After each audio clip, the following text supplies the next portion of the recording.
something's gonna happen here. But if you're in the call here, I probably don't recommend to open this. At least like you have to mute it or something, otherwise there's gonna be like some feedback, you know. Yeah, we should be live sometime soon.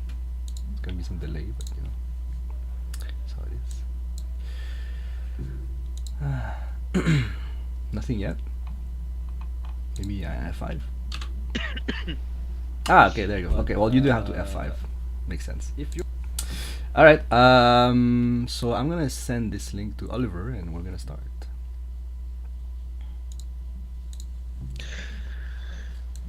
Let's see.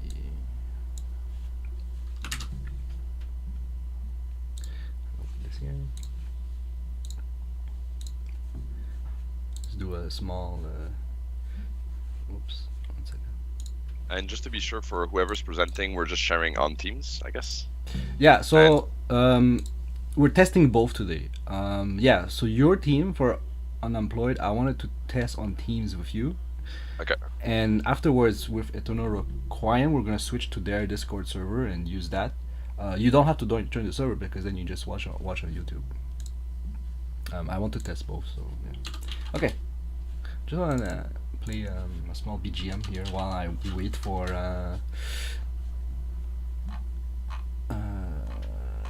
Oliver. Can I play this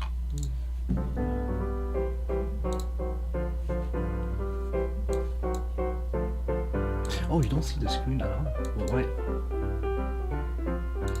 Okay, I didn't click this. Oh my god. Okay, I better not do this kind of mistake tomorrow. Okay. Let me send this link to Oliver. Is the piano your music? Yeah. I mean, it's not me playing, but it's my background. Okay, 1 second. Oliver is sending me a message.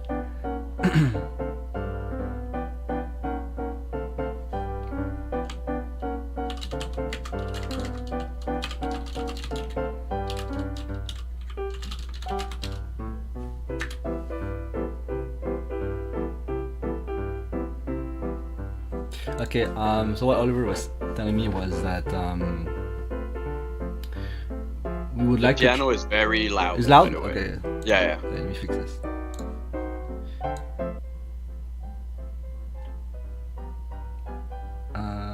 Is this okay? Still the same loudness. Oh, because you okay, I understand. Because you hear okay. Let me fix this. That's really nice comment. I will fix this. Because I lowered it in OBS, but of course you don't hear me through OBS. You hear me through my own PC because of the Teams thing. But it's so weird to like live stream a call and then have to manage this extra layer of stuff.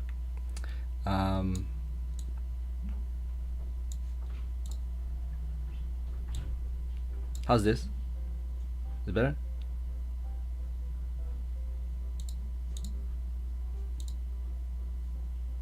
Guys, the sound here is better now. I don't hear anyone now, so maybe this made it worse. Okay, 1 second. Can you say something?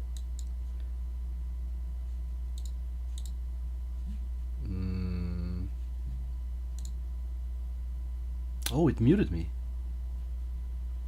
Why did? Can you guys hear me? Yep. That was really weird. Like I got auto muted again. I don't know if it's one of you students like are like clicking weird stuff, but okay. I was saying okay, I'm gonna do it like this and tell me if the music is good now. Is it good? Yeah, that's good. Okay, we're gonna get started. But I'm not gonna play this like while this. I just wanted to test. Maybe you, like 10 minutes before we can just have a screen that's starting in 10 minutes and then put some music or something. Okay, perfect. So let's start. I'm gonna again. Olivier is in the chat, so if you guys want to see comments by Olivier, just open the YouTube chat. Okay, so the way it starts is like these slides. Olivier prepared this. We'll do a quick intro. I'm not too sure yet about the exact thing that I want to say tomorrow. I'll prepare it better today, but it's going to be something like okay, welcome everyone to level 21, the final presentation of students from College La Salle's production simulation course. So it's a course where students are simulating being actively working in a video game studio and producing an actual playable game in 15 weeks. So there are 24 students, 6 teams. Teams are different sizes. So you will see the work that a team of 2 and a team of 6 are able to produce. Not to say that more is better, but certainly it has produced a very varied type of games. We are starting now at 10 a.m. with the English groups. There will be 2 teams, and then we will take a short lunch break and continue with the French group, and then that will be the end of the event. One important aspect of this demo is the presence of a jury, so which is composed of devs that are currently working in the industry, so they have a great insight into what makes a video game. Students will be judged by the originality, the engagement, and their presentation. And the team that accumulates the highest score will receive a prize from school. This will take a week, though. We have to make sure that no foul play happened. Of course, we have to check everything. So, and 1 week later, we will announce the winner and hand out the prizes. So, let's start right away with Team Unemployed. All right, let me just share that screen. Share content. Yeah, let me figure out how to share that. Just a disclaimer: our slides are the information is right, but the placement of everything will be changed for tomorrow. It's just Okay. the skeleton is all made. Okay, how do I full There's screen still this gonna now? be changes. I don't know if you guys can see. 1 second. How do I full screen this? Check. Yeah. You guys know how to full screen this? Like I have this open, but I see like names of people and stuff. So that's okay. I'm not sure. If you click on the 3 dots, it should be full screen. The 3 dots at the top right of the application. Ah. Okay, it made it a little bit better. Oh wait, focus on content. Okay, that's already better. Okay, I guess this is not that bad. Maybe if I click X on participants here, it's gonna close this too. Okay, that's triple better. Okay. All right, let's keep it like this. I'll look more into this later, but it's already not that bad now. We don't hear them. Okay, Olivier said you're quiet. I'm quiet. Well, everyone is quiet, I think, except me. I'm just very loud. 1 second. How do I fix this? Is it maybe the so we're at the same level that the music was playing, I guess. No, I lowered the Chrome tab, but it should not affect you. Okay, let me see if I can change something with the video settings. Okay, it is true, you're a little bit quiet, and I'm not sure why. Let's see. How can I boost it? Teams. Hey, anyone know how you turn up the volume of Teams? No, I'm not sure. Okay, give me a second. All right. I should try to address this so we can hear everything well.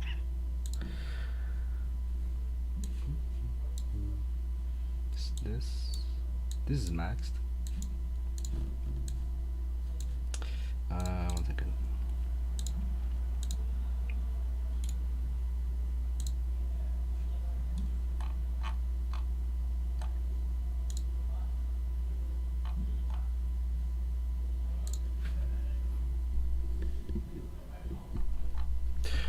Is it maybe some of you guys like I think Vishal is usually loud. Vishal, say something.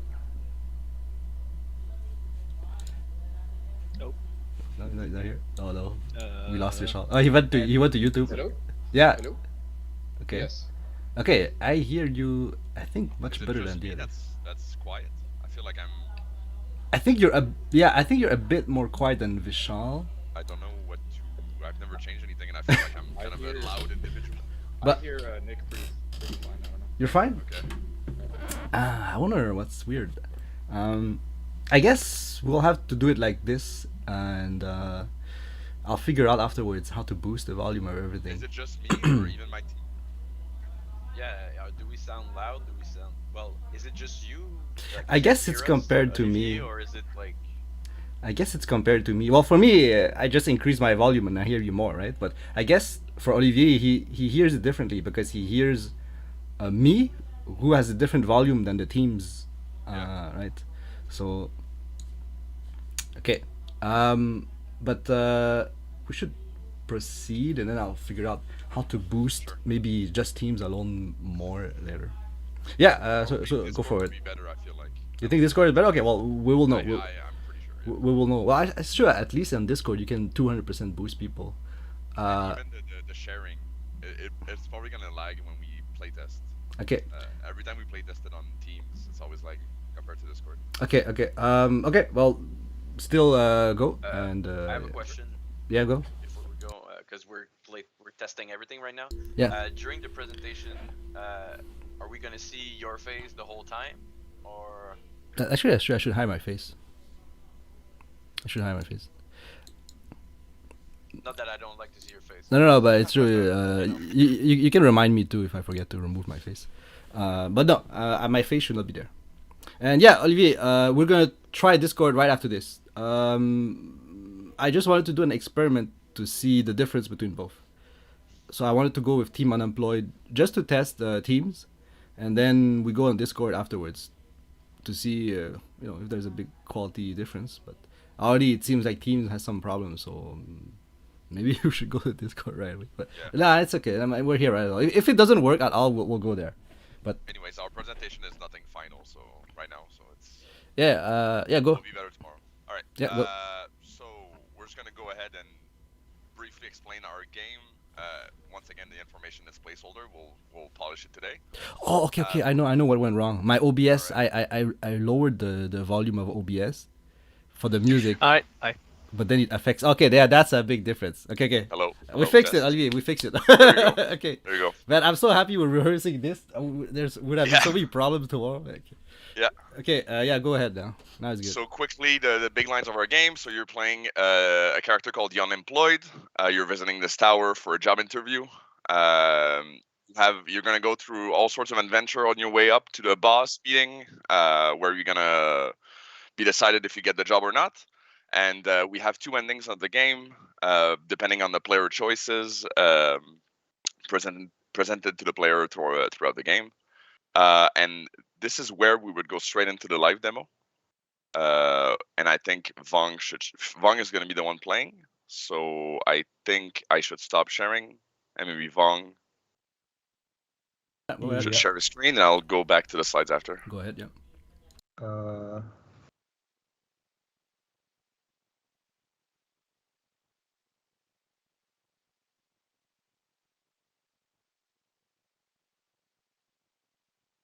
Let me know, can you see my screen?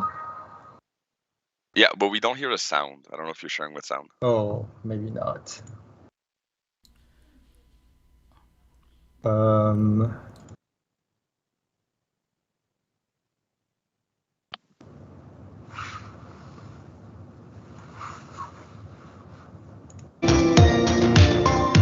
Damn, that's loud.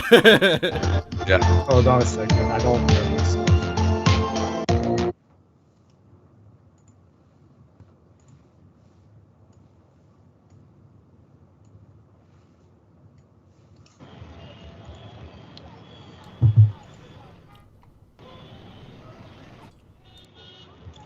Basically, Alright. we talk about the hub, right? To give you the context. So the hub is basically our way of selling the context of who you are and what you're doing here.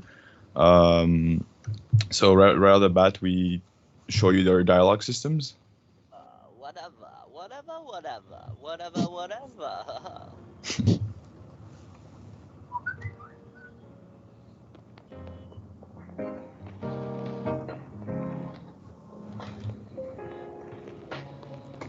We'll also, so right off the bat, before even going to level, here is where you understand that there's a optional single boxes. We hide through levels through either events, platforming, or just hiding them in set dressing.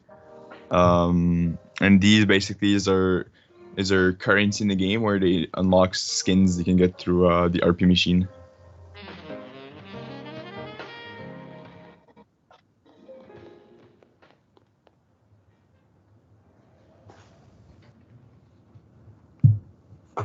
So this is the elevator system that is gonna bring the player to level.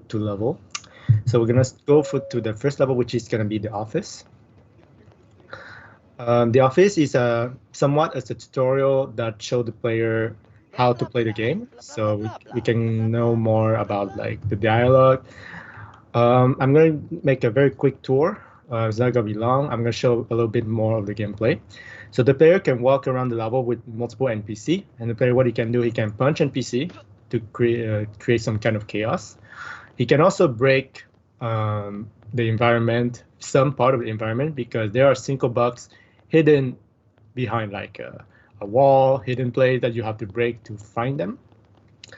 I also implemented inventory system because many items will have related to quests, so the player can have access to them.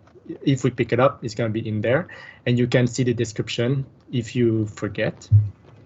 So single box toy will be hidden. For example, if I show you a small example, this is one of the quest. We can see there's a single box hidden in there. The door is not accessible yet. We have to finish the quest because the NPC will move out of the way, and then the player will be able to get that single box. I think that's pretty much it for gameplay wise. We have ragdoll system as well for the NPC and for us if we get hit by something. As for the demo, I made some make a debug that we can move on to the next level. But after we finish all the quests in one specific level, we're gonna have a UI. It's gonna be level completed, assigned to give the player that he has finished and go back to the elevator to go to the next one. So this is the tutorial. Now we're gonna go to the one of the first level, which is gonna be bigger. Yeah, much bigger.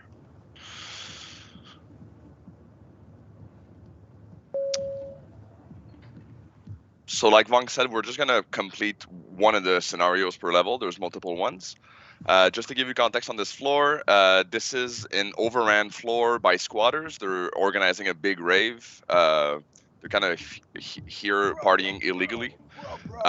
You're gonna run into this NPC at the beginning. He's gonna explain to you the kind of locations where people would need help, and you would enter these scenarios. So it's kind of a choke point that leads to the quest. So right now, I don't know if you guys remember in the midterm. I don't know if you want to zoom, Fong. Maybe we'll see better on the player. This is the bar area that we showed at the midterm. We're not going to go there today. I also added the VIP lounge to the left, which has a little surprise in there. But that's not what we're going to show today. So we use the neons to give indication to the player that where he is. It kind of acts as. Hang on, let me just turn my slides, my notes. I need to forget about this. They serve as localization tool. The colors, the color patterns, the indication, they kind of communicates information to the player and kind of acts as foreshadowing to what's going to be next in the game. So the dance floor is the main part of the level. From this place you can reach any zone to the level. Some lights are broken on the ceiling. This is one of the scenarios that we're not going to show today, unfortunately. It's not the quest that we're going to show. Towards this area here, we have a bathroom. We have a bathroom situation. They're all clogged up. We have NPCs talking that would explain. So, kind of plowing through this. I think we should have a better rhythm. So yeah, finding this NPC, dropping the plunger will make you able to unclog these bathrooms. This would be one of the ways to finish this quest. Um, once the bathroom is unclogged, it's technically finished. But there's always a second way to finish our quests. So there was some rusty pipes in the bathroom. I think we were going way too fast. On prend des notes. On prend des notes. Yeah. So right now the crowbar is a tool that was hidden here that could be useful to break pipes. So Vong will loot it. We'll kind of show the inventory system. So this room here is a one way in, one way out. So we kind of force the player to use the crowbar to leave this room. So I don't know if Vong, you want to break that pipe to leave this room. Cinco box, parts of the tools. There's 5 per levels. So there's one of them. Can break these pipes. So with the newly acquired tool, you can go ahead and instead of repairing the bathroom, you can sabotage them, pretty much. We focus on feedback, so always a sound, a shader, an outline. The collision is kind of iffy here. Throughout the game, we want to have as much feedback as we want on everything, so the player really understand what he's doing and the effect of it. So that was a main focus throughout our game. I feel like it was working fine. There we go. So kind of a special event. Whole room is gonna flood now.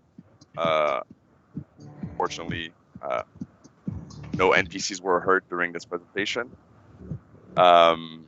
So technically the quest, even though it was already finished with the unclogging of the bathroom, you can always sabotage, which overwrites the effect of the quest, which now has the quest also done. So that's the only quest I will show for the live demo. And yeah, there we go. We're gonna have to redo our notes, that's for sure. Make sure we're better at this. So technically, you would have 2 other scenarios to finish before finishing this level, but we're gonna go ahead and show the other levels instead of finishing everything. There you go. You guys happy? And then we go on to the next level.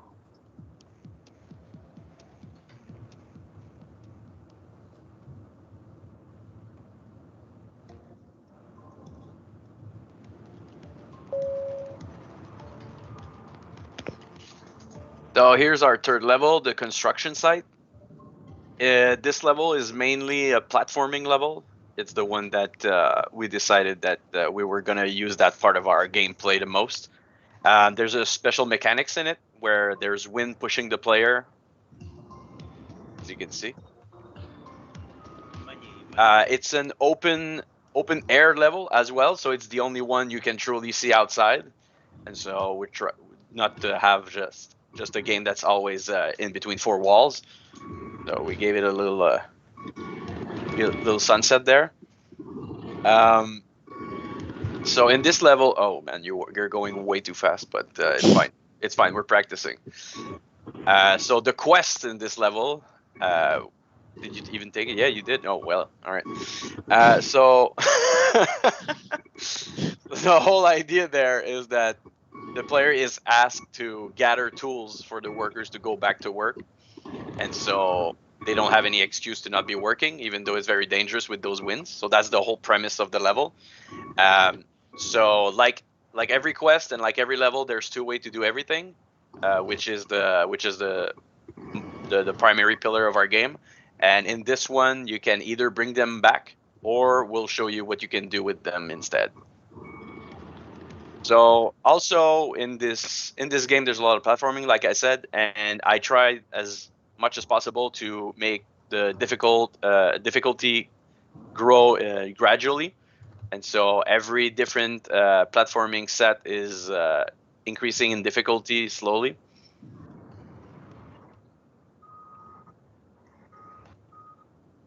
It's terribly laggy.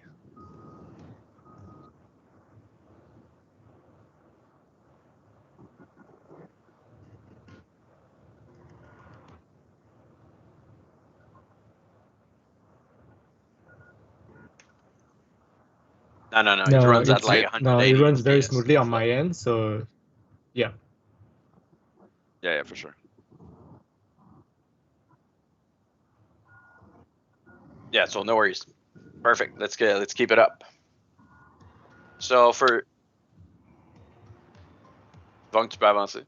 Are you there? Okay. All right. So for this demo, we're gonna show one of the tool that you have to gather.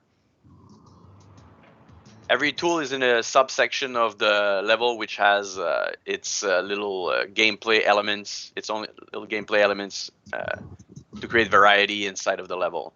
So for this one, we have to recover the sledgehammer that's behind a locked door.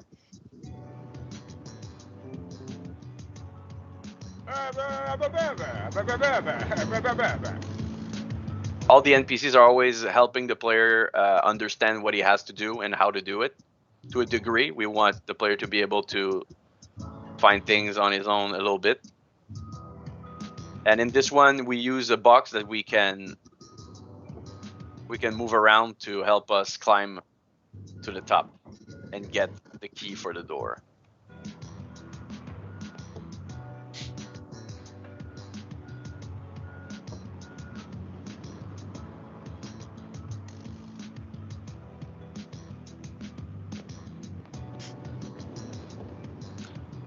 Yeah, it's terribly laggy. That's incredible. Yeah, Team is not a. This is like Not a a friend. frame a second. But it's always been like this throughout the program. Every time we share it on Teams, it's always super laggy compared to Discord. Yeah, Team's garbage. I'm pretty sure Discord will be fine because the game runs absolutely smoothly.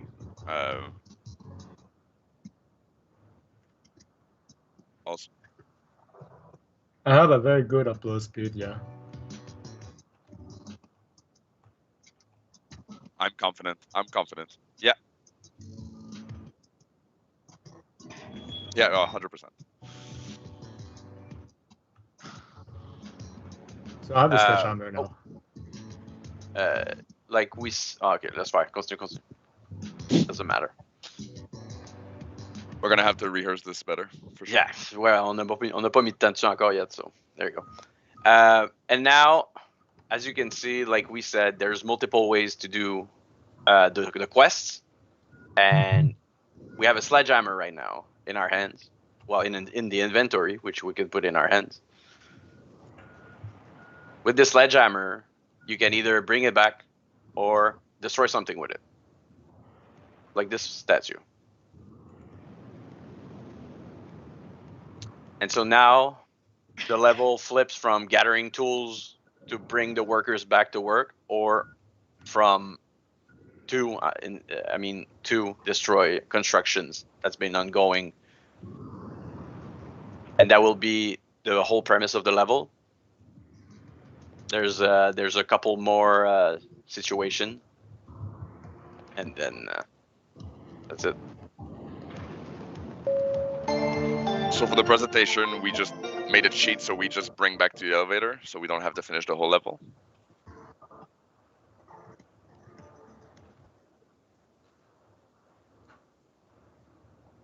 Maybe.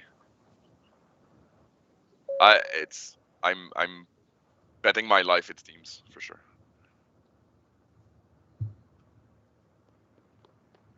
I think Andy's muted. I'm not sure. Non, mais j'attends qu'elle est dans le. Okay.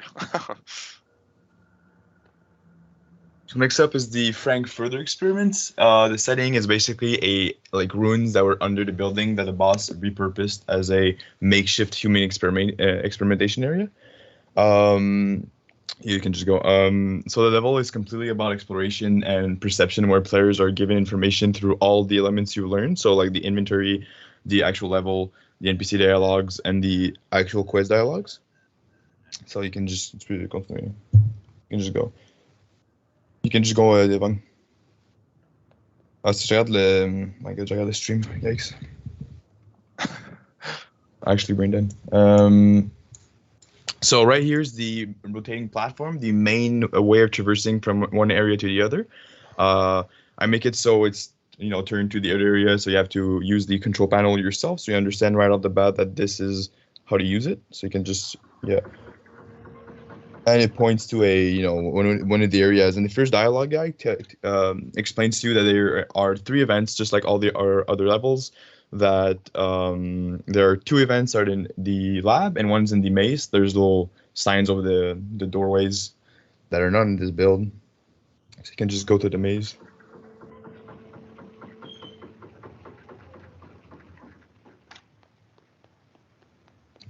So when we'll reach the top of the elevator, we'll see that there are multiple pathways. So every area has multiple entries to each area. So this will lead to the cave, which will be shown today, and then this is where the third or the last event would be.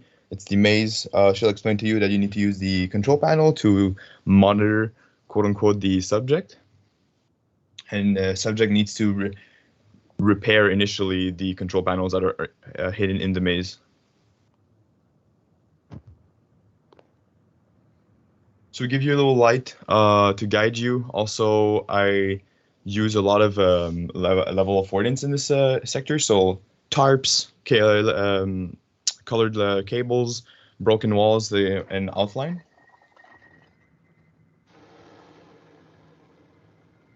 So here Vong decided to destroy it, and this prompts the other version of completing this sector. So you can also just destroy all the panels to complete the event. If Vong remembers what the panels are.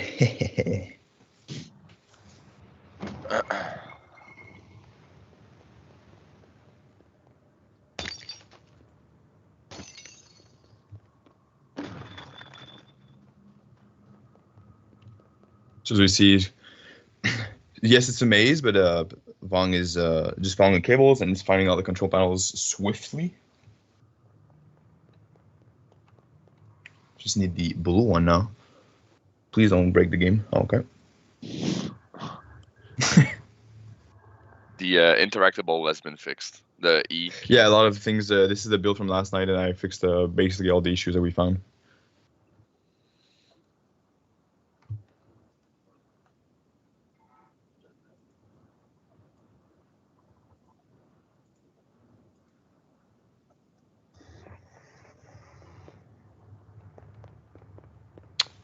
Last one's on your left one. Now you won't be able to pass through. Go back, yeah, and then on your right. Really, yeah. On the right. Yes, sir.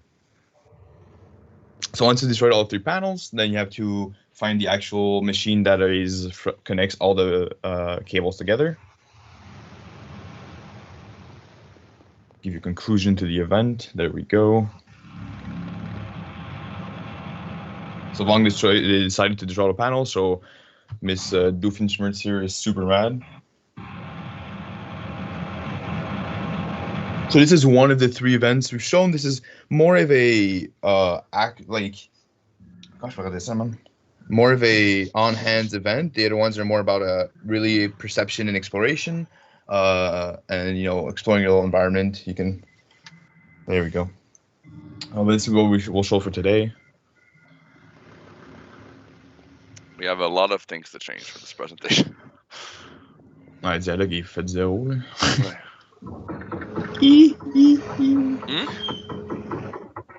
No. Well, we're gonna show the boss because we want to show just one quest per level instead of showing the whole thing.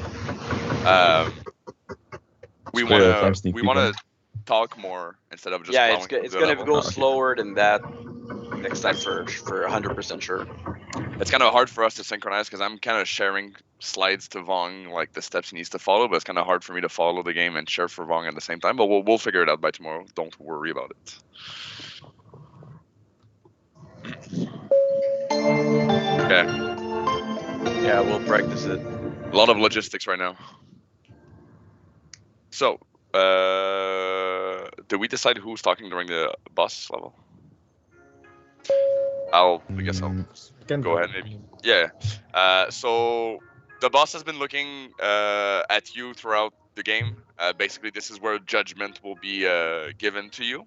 So this is the top floor. You finally reached the top floor. You can go ahead and maybe talk to this receptionist. She's gonna tell you that. Yes. Nick did this wonderful voiceover. So upon reaching this office, kind of a reminder, we have an altar for each. This is pretty loud. We have an altar for each level, and this is where he's going to explain to you if your actions were beneficial towards having the job or not. So it's kind of a reminder per level, depending on your decision making. He's going to explain to you if you did the right choice or the bad choice. It's kind of he has his morality is on a gray scale, so sometimes doing the bad thing it was the right thing to do. It's kind of where the game kind of not loses the player, but kind of how do I explain? Want to say something?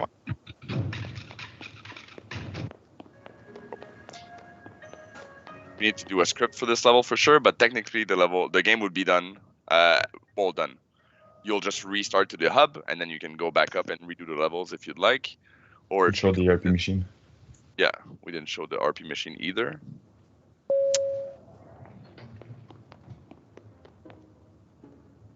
So this is where, when you have Cinco boxes, you gather toys, and one full toy will unlock you a suit. But if you have the 4 toys, you can go ahead to the shop at the beginning that gives you the samurai outfit, which is the final suit. But yeah, that would be all the content we want to show for the live demo. For sure, this was somewhat catastrophic, so we'll figure it out for tomorrow for sure.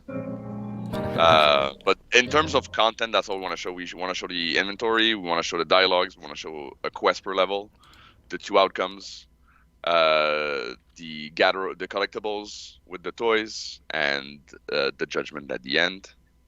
And that will be it for the live demo. I think it's good. It's just that we need a...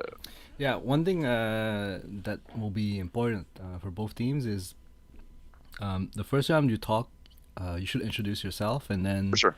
when you transition to someone else, you can introduce them a bit. Like you can say, okay, we're gonna switch to another level.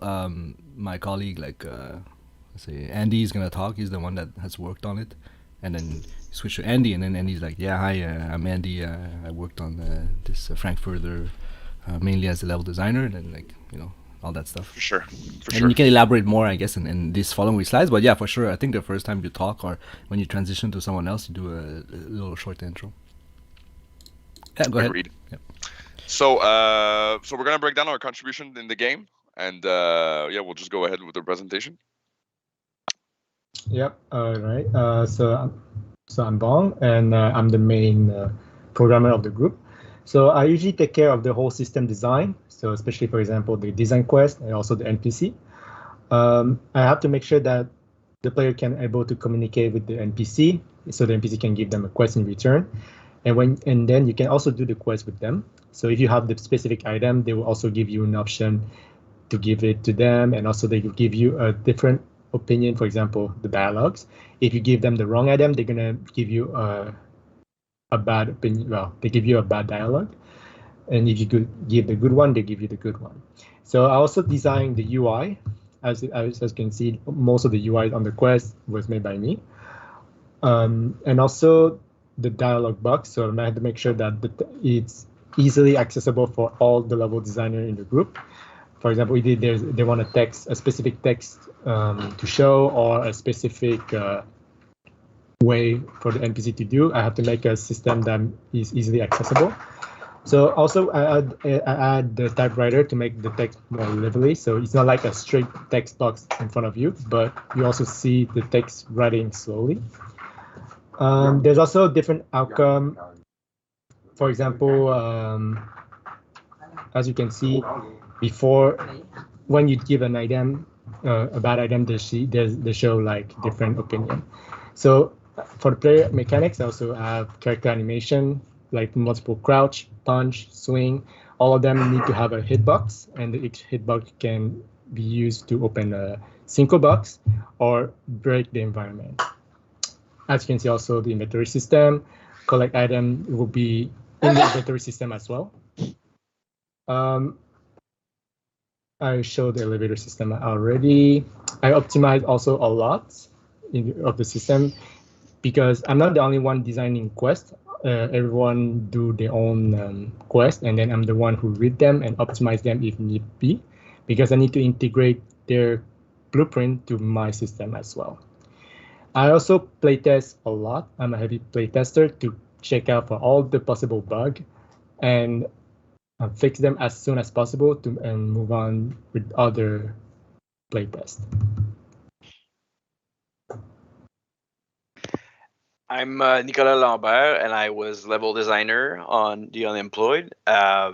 Obviously, my main function was to do some level design. I did the construction site, the boss office, and another level that I started, but we had to cut because of a time constraint and even fun constraint. So for my levels, I did documentation, block out. I made it look pretty. I made it work. I designed all the quests in it, how they were going to work, the two sides of them, because there's always two sides to every level. Implement everything that Vong did as systems also, and the AIs that Andy did. Did some interactive scripting for sure for all the events to be working properly and to make it more vibrant as a level. I also did some level art inside of my own levels and a little bit in others to help. I did the title screen, some sound design for all of the interaction and everything. For game design wise, I integrated what has been done by others and created some of my own for the gameplay inside of the construction site. Um, Also, we've all been playtesting our own level and the others so that we can have the best outcome possible. Optimization was also part of my tasks. And I did some VFX, SFX. I did all the voiceover that you're going to hear in the game. And I did a little bit of 3D assets also. I thought it was muted. So hi, I'm Andy. I was in charge of the hub, the office, and the Frankfurter experiments. Some conceptualization in the beginning, through blockout, through iterations, all the way to the finished product. Topsy-turvy was cut content early on, so rip that. Game design wise, I was in charge, like Nick just said, the base AI that's used overall in the game, where you can hit the back of their head. Pretty fun stuff. Then the UI for the interactable UI we use for the RP machine that we saw with the 4 buttons and the rotating things. I made the UI and the make it work behind it, and also the actual assets images used. UI user experience overall, helping around the other levels with user experience, optimization, playtesting from my part. Level art. This ties in level design, so making the level look good, the setting, sound effects in said levels.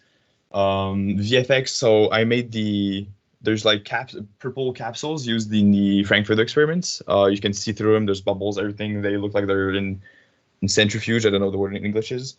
So I made that, and the RP machine screen in World actually is a GIF I made, and then it's a shader on top of that, make it look like it's a screen. A couple particle systems use all the smoke you saw throughout the game. That was me, and all the 2D logos for the item, like an inventory, and then also the RP machine, like I just said, that was me in Photoshop. So that was for me. Hi, I'm Nick. I was a level designer for the game. The main role that I took, obviously, is level design. I did the underground rave that we saw. Obviously, like the whole pipeline that we just showed, the documentation blockout, designed the quest, implemented the quest system by Vong, implemented the AI system by Andy, scripted all the interactivity, 90% of it or most of it. Cut content. I started the stock market, but we cut it early on. Did all the level art for my level, the lighting, fog, post-process, obviously set dressing, created a little bit of asset that was missing, sound design, sound effects, did some shader work, some VFX work, did some shaders throughout the game, did some particle systems, and as far as game design goes, did a lot of animation integration, user experience optimization, of course, and playtesting. So as far as the challenge and lessons learned, I think this is Nick. So Nick's for part. this team had a lot of challenge, and I bet it's the same for every other team. But for us, a lot of them were tied to the work and life balance. Obviously, we all have 4 different lives, and the school is one thing, but then we have to pay our rent, and so this was a hard one to figure out because it was changing throughout, and it gives us more time or less time depending. And so we try to do our best to come up with a finished product as much as possible. Also, having that work life didn't help us with the communication at times. We're all four different individuals, and we learn how to work together also through Asana, through whether it's Discord meetings that we would work together in. Um, Also, other challenges would be the content evaluation, which means to be fair and honest about what we're serving to the player. Is it good enough? Is it fun enough? Do we have time to do it or not? And so those were big challenges. As you saw, we cut a lot of content because we didn't know what it takes to do a full level that's like very intricate and deep. Another big challenge was reiteration of design because obviously the first draft is never the good one. And so by playtesting together and being critical but wanting just the best out of the game, we had to reiterate most of our design a couple of times. And this takes a lot of time. And so it was another challenge to not keep something that doesn't feel good just for the sake of having something.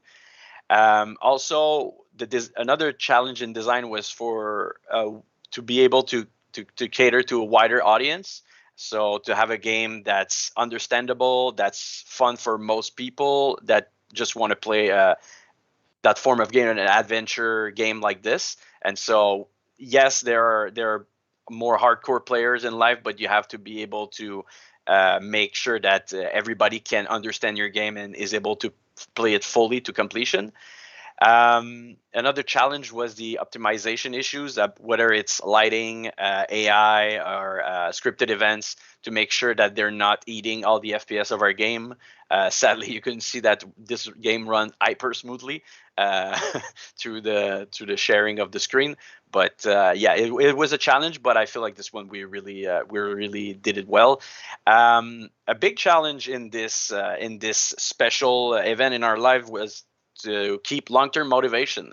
It's a long process, and we're all very green in this. And so to understand where we're at and where our head should be at during this whole thing was a challenge for sure. Every individual had their moments, their good moments, their bad moments. I feel like we managed pretty well in the end, but for sure that's a big challenge that we encounter, and that we understand now more how professional devs feel about doing this. And also, I feel like the biggest challenge for us is the long-term planification. I don't think we ever understood how much planification needs to be done to do a project of that magnitude. I feel like this was a real challenge. This is where we've learned a lot.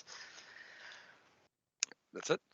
Lessons learned. Obviously, not to fall in love with the first iteration. Pretty much none of the content that we saw is the first iteration. We had to redo pretty much everything once or twice. So that was a good lesson to learn. More planification kind of ties up what Nick just said. More planification is always better. You cannot plan enough. It could have saved us a lot of issues. Planning better, even though we did a lot of planning. More would have been better. The power of playtest, we did not playtest enough. That's for sure. We playtest too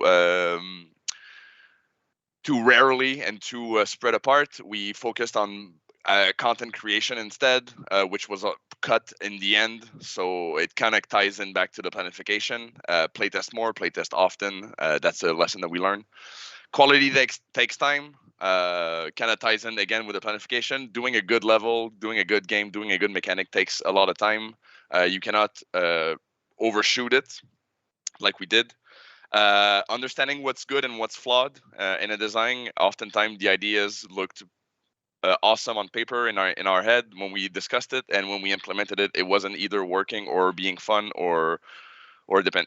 It's a case by case, but sometimes you don't realize what's flawed and what's good unless you play test it and you test it in the game and follow the fun, which is sometimes kind of mechanics and scenarios and quests kind of designs themselves and how they're played and what's fun, and then you kind of want to exploit what's fun in the mechanic and grow it from there.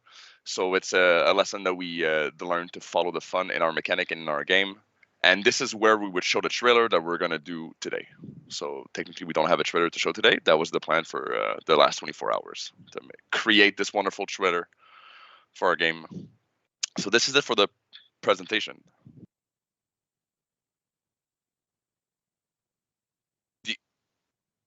The old trailer that's still on Discord.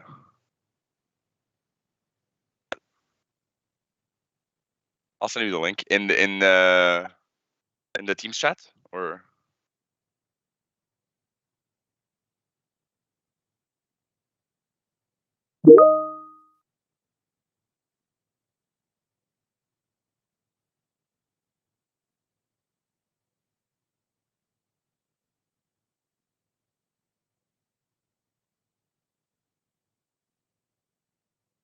yeah,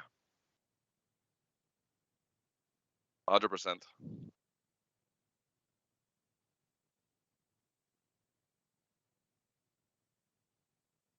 It's not even. It's the slides are.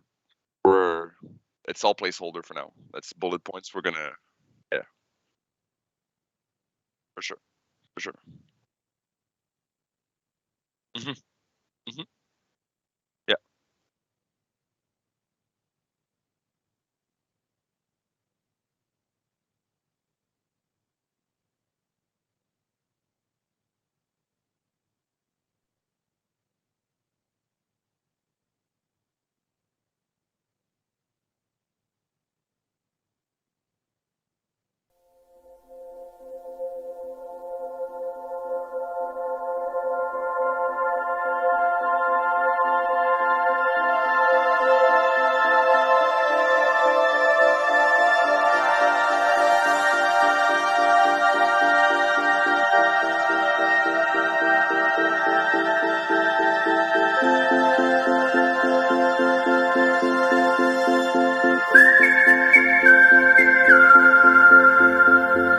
There's no sound, but because it's muted.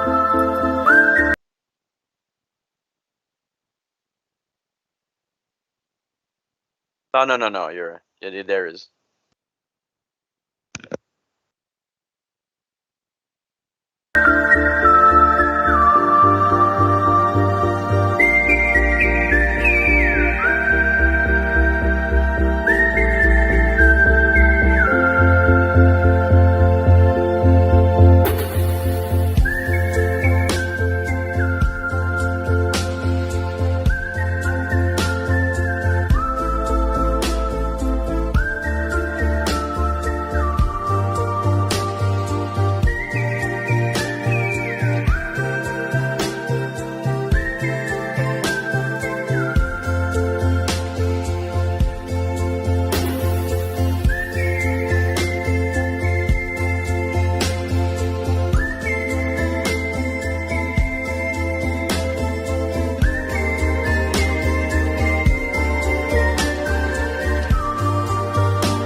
Oh wait, I muted myself on the YouTube. Okay, I was saying Oliver said the trailer is perfect. It's very nice. So this will go smoothly, and I'm sure we can also put a link to your trailers like in the description of our live stream too for people that wanna like rewatch your trailers, share it with their friends, things like that. On the trailer itself, I just noticed. Well, just to make sure you guys notice too, sometimes we see the Windows toolbar at the bottom. For the person capturing the trailer, like some footage of the trailer, make sure you don't like do that, or at least you cut out that part. Or worst case, you do a bit of editing to like put a black bar there or something. You know what I'm talking about, right? Like, Yep. okay. Other than that, let's see, what note did I write? I know that you guys like did not prepare anything, but I just want to highlight that I think in your sort of impromptu presentation today, Nick Lambert, I think is very natural at speaking and presenting things. I think he had the best like sort of pacing and way of saying things, both when presenting the construction site and on for his presentation slides. So I think if you like rehearse again, you can help guide like the others. Maybe give them tips about how to be like more natural, or like how to structure the things when they talk, because I think you're the best at that. I liked like how you presented the construction site right away by saying that, okay, well, there's gonna be two ways of doing things, and like here's one, and then things, something like that. So I think there was something really natural in the way that you explain things. I think I'm just good at improvising. That's possible But too. yeah, no, but honestly, It's possible too. it's not a good representation of what we're gonna do. We've been saying it over and over. We really didn't have the time to put any time into it. Today was the day that we were doing this the whole day. But I'm glad we did it still, because there's a lot of things that there's a lot of things that you're saying and that we noticed that we're gonna be able to change without breaking ourselves on a one-time deal thing tomorrow. So Yeah, and for sure, like sometimes when you say that, okay, maybe the play test is or gameplay is going too fast, it's okay to stop too sometimes and just like talk and have the character just like, look around, like you don't move, but you talk. Like, it gives people time to focus too on what you're saying. So yeah, we have to go way slower. That's the main thing for now. But I feel like it's just because we're not prepared that we don't really know what to expect, and Vong just like did the level, and I get it. So, but yeah, we're gonna take twice as much time and make sure that people can see and notice what we're talking about. Because we know the level by heart, but like nobody knows what's going on in this game. So For sure. we'll make sure that it's proper. Yeah. Slow is fine, like totally. And the trailer itself like can show fast stuff, go fast, and yeah. Okay. I think that's about it. But it was good. Like the whole structure is nice. How It's you gonna be way shoot- better How tomorrow. you did the live demo, how you transition to the slides, and then we end with the trailer. I think it's really good. And that's about it. Like for me too, I'm not really prepared on what to say, but like we both know what's what to improve, I think, and that's it. Okay. Any comments from your team? Yeah, go ahead. Was there anything missing in the presentation? Like maybe what we said during the slides or whatnot? Was there something that wasn't there that should have been there? No, I think everything was there. I'm trying to think now. I focused more on like what you were saying than if there was something missing, but I think it was good. Like it Because for sure was good. it's both, different from. Sorry, go ahead. No, it's good both like public wise, like you showing the game and everything, like the entertainment was there and everything, but also academia wise, I think you said the right things, like you presented your roles well and everything. Yeah. I think maybe I would add a little bit more image or video in like the contribution part. Like for example, sometimes you say someone says something like, "I did the VFX for this or the shader for this," and then you say like, "Yeah, it was the thing I showed just now in the live demo," but probably no one's gonna remember that. But if you pick like one thing you really like and put the image in your slide there, or maybe the next slide, I think that will help more. Like for example, I thought the shader for the projector, in the rave was really cool. Like if you put a small GIF of that or something in a slide, I think it will highlight a lot more what this is. Same with like what Andy said. Maybe like I did the projector shader, and you like to do that. So put an image of the TV thing, right? The RP TV. So if you put like an image or GIF of that next to like your big chunk of bullet points, I think it will be good. Like pick one or two things you feel like is a highlight of your work, and take a screenshot or GIF of that and put it on either on a slide on its own or next to the bullet points. Probably you can like shorten the bullet points too. Sometimes I felt like there's like 30 bullet points. It was a bit intense, but yeah, I think that's it. I don't think anything crucial was missing. Just like improving on the presentation itself, and yeah. Okay, any other comments before we move on to Eternal Requiem? Well, so for tomorrow, what to expect? We're gonna have a better rehearsed live demo for sure. Mm-hmm. Better presentation of the game so far. Mm-hmm. Slides are gonna be revamped for sure. Yeah. The looks of it and the organization for sure. More visuals and actual trailer. Yeah. And yeah. No, it's all good. It's all good. Yeah. Any other comments? No, it's good. Okay, we have a comment from the YouTube chat. It's true. So one point that is said there is you can give a scenario of like you pick one challenge that has appeared, and then you can say like what the challenge was, like how it caused a problem, and then how you resolved it. Like for example, maybe you say like well, one of the resolution was to cut levels, so that's one thing. Like you can say like, well, we initially designed like too many levels, and then how we and then you felt like if you continued like this, you might have end up with 8 levels, but the quality will be so much low. So the decision that you took is to cut out like some levels, and then just each level design to focus on one level each to the max, and then you end up with less levels, but the quality is much higher, and that's like so much better. And you can pick other things too, like you can talk about like the like what Nick said was a really good thing to bring up too, like the rent situation. I think because it also appeals to people's emotions a bit. He gave the example, yeah. Well, work-life balance is very hard because you have to balance working and then also like paying rent and stuff. So that's a nice example.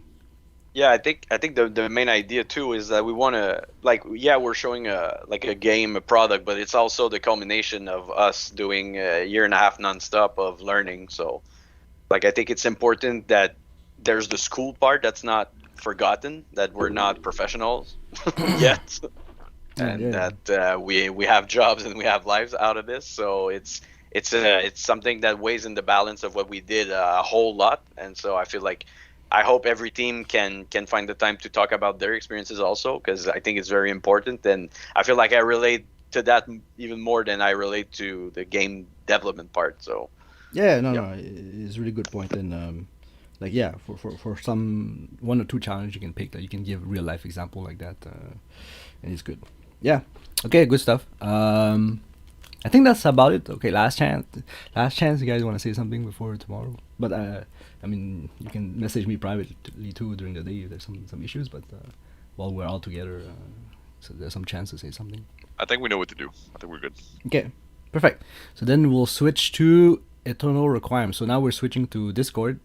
So you guys can be on the live stream and chat from there. But for Eternal Requiem, we're gonna join on the Eternal Requiem server and go in a call there.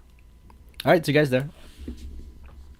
So we're gonna do a Discord switch now, so we'll be able to assess the quality, and apparently it's a lot better. I guess I will fully close Teams. Hello. So it will be better. Yeah, Lucas, yeah,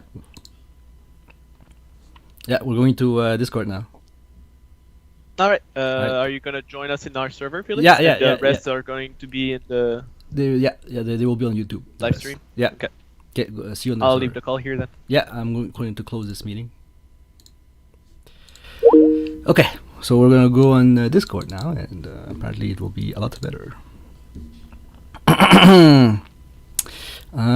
Let's see, 1 second. So Eternal Requiem, they made their own Discord server to communicate and everything. Yeah, and I'm gonna join here. Hello. Hello. Yeah, hello. Let me open your stream. Yeah, I should be sharing with sound as well. So You'll have to reshare though, Vishal, because Yeah. if you want to do it sound, if you're doing standalone game, then you'll need. yeah, I actually have to on the start it standalone. and then yeah. Give me a second. Something I haven't said was I think for each team it'll be nice if there's at least like 2-3 people with cam on. I think Olivier probably said the same thing to his group. Okay. And then we're gonna have to figure out like when we're gonna do a full stream on the presentation and when not, and show cams. But I think probably during the live stream of the demo, like the live demo, I just full stream on the game. But then when you present with slides, we do a small view here like this, like we see Malika and yeah. Would it be, since we have like slide, one video, and one like live demo? Should we have like one person streaming every like element of the presentation, and then you switch in between That would be Like helpful streams? for me actually, because instead of like closing the stream and reopening it and. I feel No, like no, I'm yeah. getting screwed through like the. For sure, I think Like- it's the best if you leave the stream open all the time. Like one person just streams the whole thing. It's probably the best, or Yeah. or at least like one person streams the whole thing, but then another streams Well, the because slides. like- sharing with sound on Discord is kind of different. It's like sharing with you can only like share with sound if you share the application. So like if we want to hear the sound on the video and the sound on the game, we'd have to like close the stream and then reopen it, like sharing a different application. Unless there's like a workaround that, but like sharing screen normally doesn't share sound. Okay, I understand. For the trailer, I think the best is I play it. Like, probably that's Yeah, the I best could- quality. So you share the Yeah. link with me, and I just play it No. on my stream. Yeah, where should I send the link? I guess put it in Discord, like your server. It's already there just above. I'll I repost think it the again. best would probably be just to drop it in YouTube tomorrow. But It is on YouTube, and we're actually starting the presentation with a trailer. Okay. Like we want to open it with a trailer. okay, 1 second. I'm gonna go get your trailer. Should I just check the general? Okay, I see it. It's in general chat, yeah. Yeah. Okay. So then I'll play the trailer right now. Okay, let's go.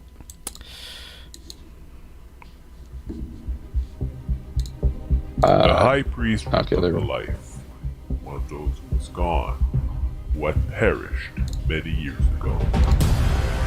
The idea of the world beyond death crept are through we- his mind. Is it playing? Is it playing? Yeah? Through the use dark Felix? magic, Yeah, it's playing now. It's playing now. he's created a portal. Well, we can't see it On on YouTube. on the YouTube stream because This I can't rift see was it. something that had never been seen. On YouTube, we just see your Discord. Really? Okay. It was Where a is the dark YouTube stream? force that twisted time. Go on the Okay, team. now we see your video. Now we see the video. Yeah. I think I sent it already. Oh, there you go. I see it now. Okay, wait. You did not see the start of the video, or it's just like it started real late? That's not the right one either.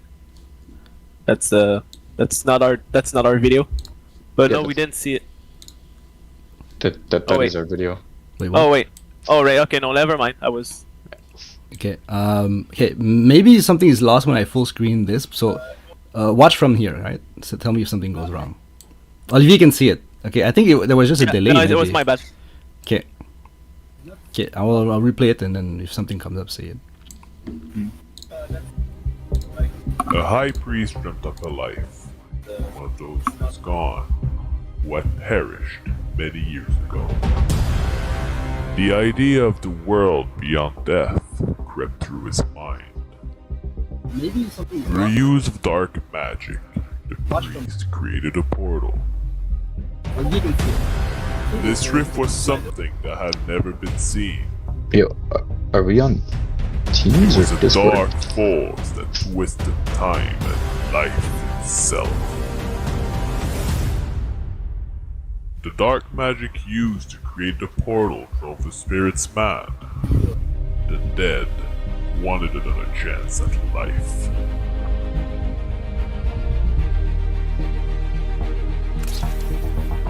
done something ungodly.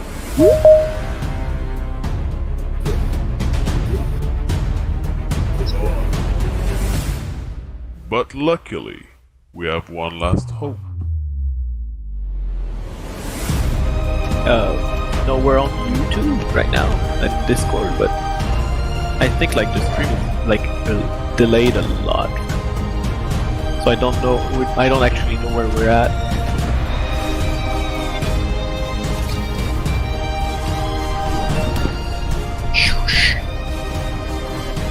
Pan and Orin, we call upon you to save us.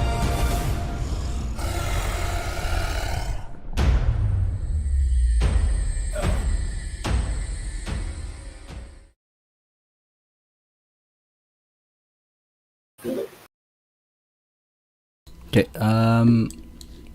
It seems All like right. everything went well on the YouTube live stream. People were saying they saw the start of the video, they saw everything. Everything was good. It's just that for me, it's like it's delayed a lot. I don't know, like for everyone else, but like I'm still watching the video on the stream right now. So I think it's normal. Well, it also depends. You might not be like at the latest point of the live stream. I don't know if you can slide like to the right. no, I clicked on live, so Okay. It's also possible that it's buffering a lot. I chose to have the video buffer more and have a smoother okay. play back than have a low latency and maybe have it be laggy. But I think everything is good. On the trailer itself, I don't like the font. Okay, I don't know if you're like thinking of redoing the trailer, but the font is like not too readable at the end. Other than that, Just at the end? Oh, that was the only spot. Yeah. Okay. Yeah, the free to play thing, the F and R letters were like merged. Like, Okay. I'll see if I repost it though. Well, it's not a major. It's not a major. This is like a comment if you're like thinking of redoing some parts of the trailer. Other than that, I guess the audio too. You can hear a little bit of wind on the mic, like when you talk. I mean, you might but that's my mic quality though. So that's yeah, but you can add a filter to it, like after like post filtering that. But that's if you like plan of reworking a bit on the trailer, but it's minor, and I think the trailer itself is okay. Okay, so now so this is gonna go like this. I played the trailer. Now it's to you guys. You're gonna go like to the. So I did skip the whole animated main menu, but I will start from the animated main menu. I would come here. We're starting with the slides first. Oh, we're starting with the slides. Okay, cool. Okay. Just you're doing the team reverse. and then we'll do the live yes, demo. sir. Okay, so I gotta actually give me a sec, so I'll share that then. Good. That's good.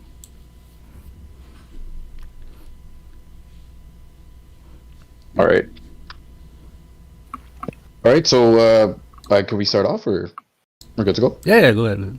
Awesome. So, we're gonna present today Eternal Requiem. This is the project we've been working on for the past 3 months. We're gonna first off, I'm just gonna present myself. My name is Vishal Twaru. I'm a level designer here at Team B Studios. I let everyone else present themselves as well. Hi, I'm Lucas. I'm the main game designer, but I also dabbled a bit into level design and program. Hi, I'm Simon. I am also a game and level designer, and I look forward to showing you our game.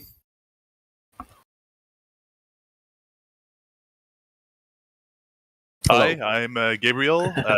I am basically a 3D artist. I mostly took part in doing the low poly and high poly models. Hi, I'm Malika. I was the art director, and I did 3D modeling as well as some 2D assets. Hi, my name is Catherine. I did most of the smaller assets in the game, and yeah, that's pretty much it. Yeah. We still have to rehearse our presentation as well. The slides. That slide is a bit terrible too. Which one? Yeah, the white, like the waterfall. You can't read the text because it's white on white. Okay. I guess we'll probably reuse the old ones we had, by the way. Or it's not bad if you lower the saturation of the background, make it more gray and darker. Okay. All right, go ahead. All right. So, what is Eternal Requiem? It's an action adventure fantasy game. The story is pretty much like you guys heard in the trailer. The world is in peril. Multiple rifts between the world of the living and the ethereal, the realm of the dead, were opened by a religious cult whose members wish to reconnect with fallen loved ones, no matter the price. It's up to you, the player, that is going to play as Orin and Pan, to protect the land from the evil, for contained within the ethereal, and close the rifts and the portals forever. At this point, we would do our live demo, right? Yeah, Lucas? pretty much. Yeah. Okay, cool, awesome. So we're gonna move on with the live demo. I just have to see. That's the thing. Now I actually have to like switch shares. Give me a sec. It's kind of hard to like do that while talking. It's okay. It's okay. That's All right, totally fine. should be with sound. I guess Felix, let me know. It's good. I just have to click. I think the song is done. That's why. Yeah, I think it's just because I was just hanging out here and the song finished. All right, so I'll go ahead. We have the loading screen that Simon worked on. I'm just gonna open notes. Yeah. So this is a build, right? It's not in editor. It's No, this is the standalone game. Okay. Yeah. So I probably should. We probably should. I guess with the build, we won't have those errors and stuff on the top. Yeah, that's a debug text. So if you build, you won't see that. Yeah. Perfect. Awesome. All right. So I'm gonna start off by taking us to the Forgotten Forest. This is where the High Priest came to scavenge ingredients for his experiments. The area itself holds cryptic messages as to where he ended up. As you can see, it's now pretty much mostly forgotten, filled with enemies. I'll start off with the game design. This level was pretty much it was designed as a tutorial, so to guide the player, to show them, the basic mechanics of Eternal Requiem, so getting health, the combat, the jumping, the character switch, etc. Hopefully the build fixed this too, because we still get this little lag. Oh yeah, this infamous lag. Yeah. It only comes one time, and then it's pretty much good. All right, so I'll move on to the actual level itself. During the original design of the game, and when we first started off, and just in Forgotten Forest itself, we wanted to do a lot more cutscenes and take some inspiration from God of War. It was a bit ambitious at the beginning. We did end up adjusting that to make just more simple cutscenes. Here, this was our first encounter in Eternal Requiem. That's the simple combat after following the tutorial.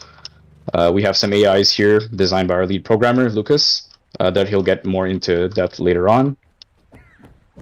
We also have the music director in the background that he worked recently that adds some ambiance to the gameplay and gives it some more action.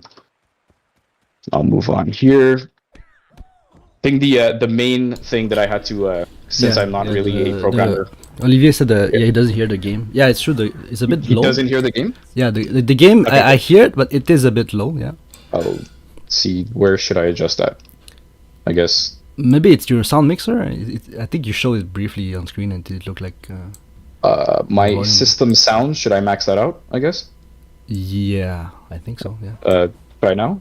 Yeah, we hear much better the game. Okay. So how's the frame rate for you guys? Like it seems to stutter a little bit in the game. I guess it will help when we're in the build. Yeah, that's for me playing. It's okay. I mean, it's not the best, but I'm sure for you guys it's a bit worse.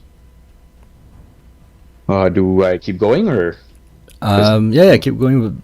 Oliver does say the sound seems on and off. Okay. I wonder if it's related to Discord, maybe. I don't.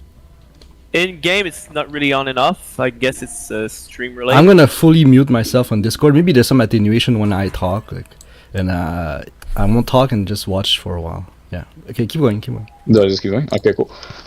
Yeah. So one of the main things that I had to struggle with in this, pretty much the coding for the actual puzzle. Since I'm not a master programmer, I took some time to do this, but it was the main part of my level since it showed a bit of our puzzles and how to progress along the game. I'm gonna move along here. At this point, this is our first, part of the game where we actually have to decide which character we want to use. Obviously, Orin does have Pan has the double jump, so we have to stick with him. And I still get the lag, but there's some more combat here. Obviously, the talking point should be a bit better.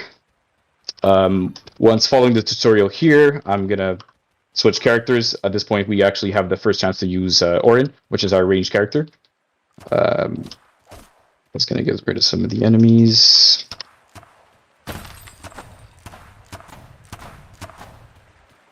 We have some more AI here that's been worked on by our lead programmer.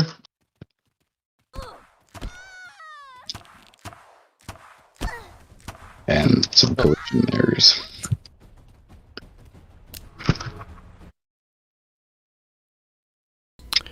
How's the quality for other people? So at this in the point, call, we actually get to try the first. So how's the quality for other people in the call? Like, For me, it's quite bad. Not gonna lie. yeah, it's a bit bad. Okay, so it's not my stream, Yeah, then it's same here. Discord a call. Okay. Yeah. Okay. So And, should I change something or what we'll do I have do? to fix it. Yeah, we'll have to figure out why it is bad from your end. It might simply just be that having the editor open is like just super intense, and and it's just the lagging. build itself might be better, maybe, or maybe someone else might have a better upload also. You'll have to check that after. That's possible as well. Yeah. Worst case, I can try playing the game myself. Okay, maybe Well, when Vishal finishes this level, we'll switch to you. We can compare. Yeah, that would be a good idea. Yeah, what Olivier said in the chat, he said, be careful not to move too much. Like, when you're talking, you don't have to, like, run sidestep left and right. Just like stay in one spot and stare kind of thing? Yeah, that's fine too. Like, Okay. I know for sure, like, when I'm gaming too, I just keep moving a lot, but it can be, like, a bit disorienting, for someone watching and listening to your presentation. It's totally okay to just sit still, look at the nice landscape and talk, Perfect. Yeah, we determined earlier that we have time to go through the game in the allocated time. So So we're pretty much going to go through the whole game. I mean, definitely, I'm going to be talking a bit more in depth about the AIs itself that I worked on. This bridge was from Malika, but she'll go more in depth as well.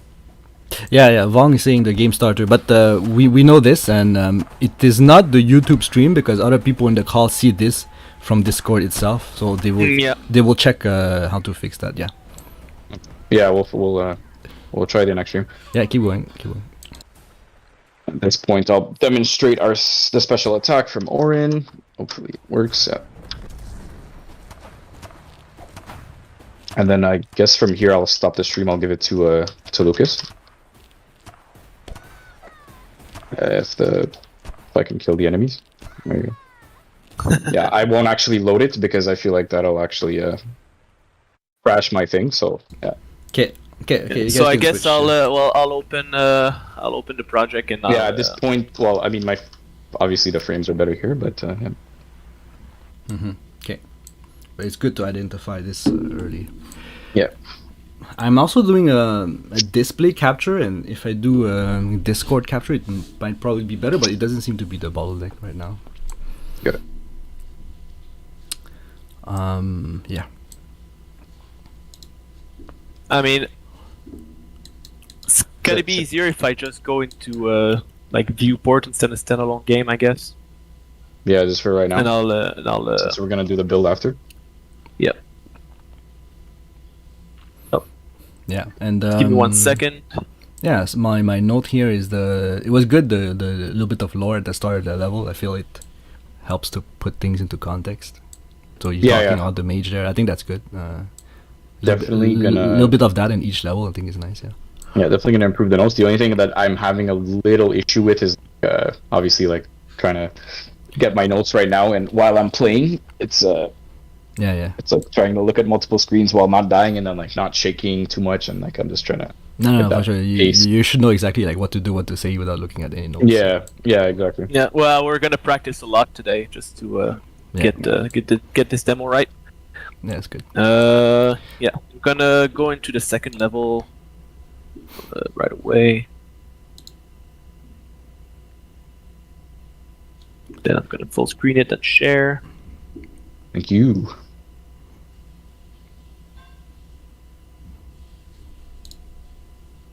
Okay. Apparently I have shaders to compile. And well, yeah, you're gonna have to play. You could play. I mean, as slow as you want, or up to Yeah, you. but we wanted Vishal to have the stream because there's like material problems, like some materials that only he can see, and there was like Yeah, because of mega scans. there was like Yeah, I see. absolutely no solution to this, and as well as the showroom is the same thing. There's like materials that are missing. Okay, but yeah, for sure, going with like better smooth quality of the stream is better than. It's better, yeah. So it's okay to see a gray make, material. Yeah, we'll make the changes accordingly. Yeah. All right. Let me know when you share. I don't see anything yet. Yeah, no, it's normal. I'm sharing. Okay. It. Right. Now. Awesome. Thank you. See the screen? Yeah, I see that. All right. Okay, go ahead. We help P. All right. So yeah. So this is gonna be my second. Hello. Hello. Is it cutting out or? You're good.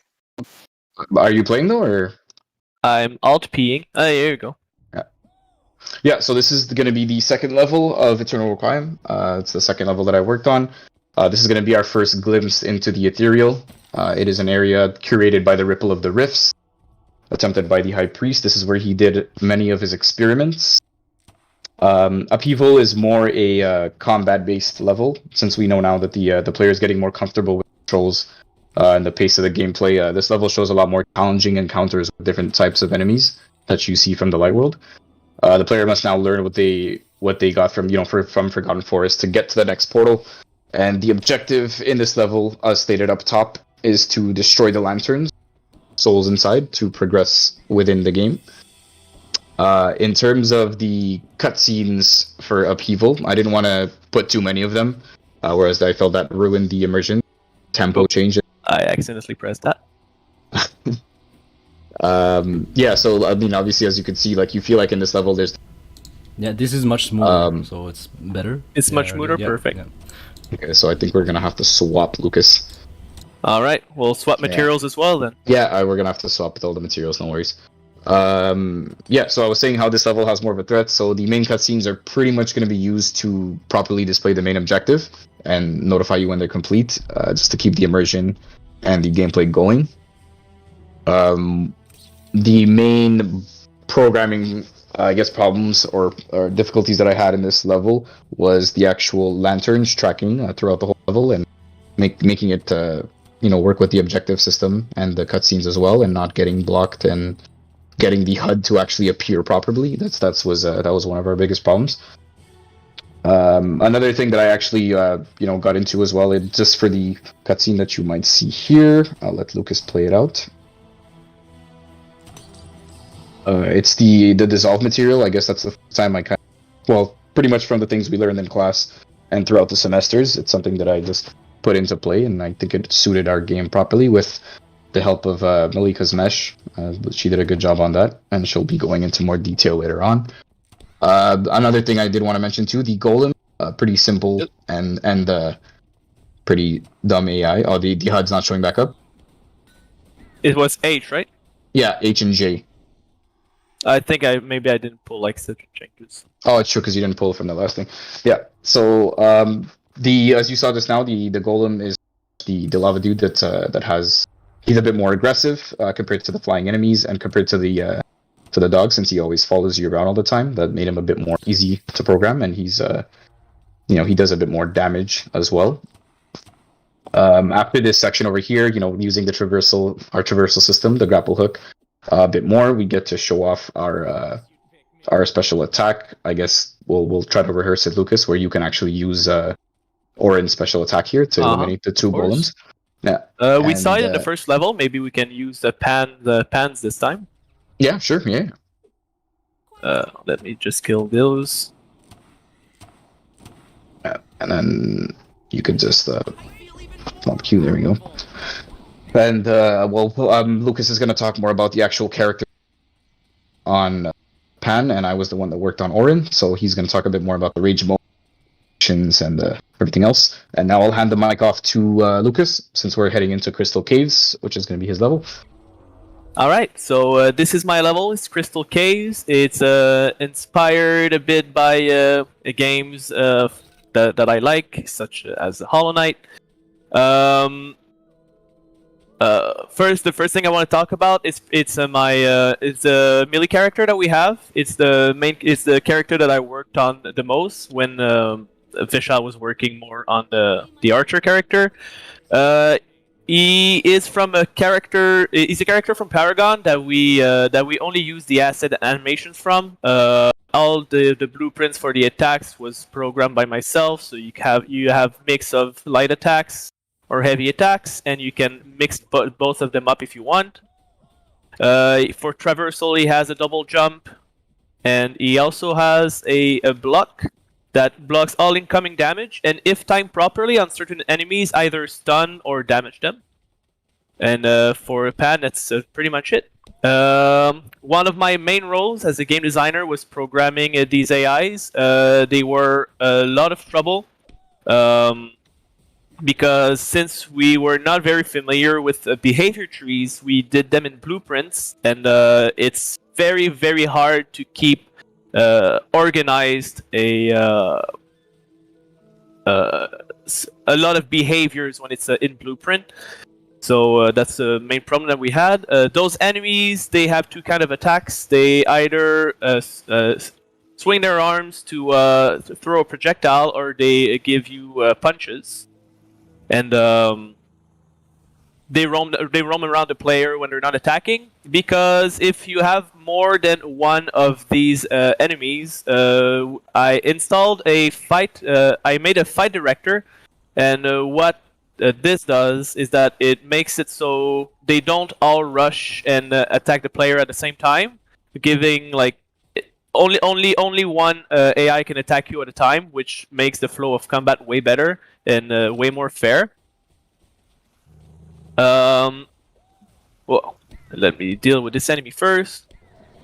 So the second AI I program are these dogs here that when they see you, they attack the player and they roam around them, keeping like a certain offset, and at a random interval they jump at the player to try to attack him.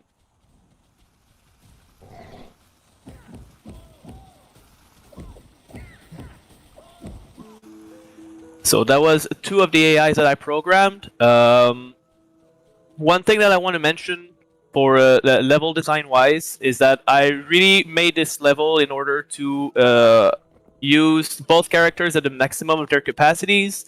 Both combat wise and exploration wise, you have to use both characters and you need to use all their abilities. And that was the main idea behind it, as well as I wanted to change the pace of the level like a lot, switching between combat and like exploration challenges, and just straight up just calm exploration. For that, I use these little spikes like this, inspired a lot by Metroid Prime. You have to shoot them with Orin, and they fall from the sky, and you use them to platform to another part of the area. I have this little boulder here, keep little traps to keep the player on their feet. And level design wise as well, since we were trying to go for a stylized kind of game, and we lacked the stylized assets, I tried to make up for it with colorful lighting instead. Okay, so this is another type, the other type of enemy I worked on. These are archers that shoot at the player when in sight. I have two types.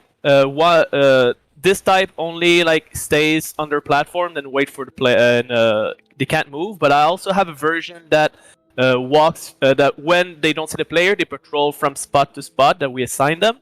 And when they don't see the player, when they just lost the player, they try to look for him. But we don't have them in this level, unfortunately. So. When I was talking about the level design and using the character to their full potential, I'm talking about like parts like this where you need absolutely need the character and their abilities to make interesting platforming sections. Let those spikes fall from the sky, and now you need to switch and use a double jump to cross the level. Here, this section, shout out to Catherine's lily pads. These are a platform moving on a spline, and they mostly serve as a bit more scripted like battle event. So you don't have a choice but to follow along this river, but there's people shooting at you, so you need to either like defend yourself by blocking or by shooting them before they shoot you.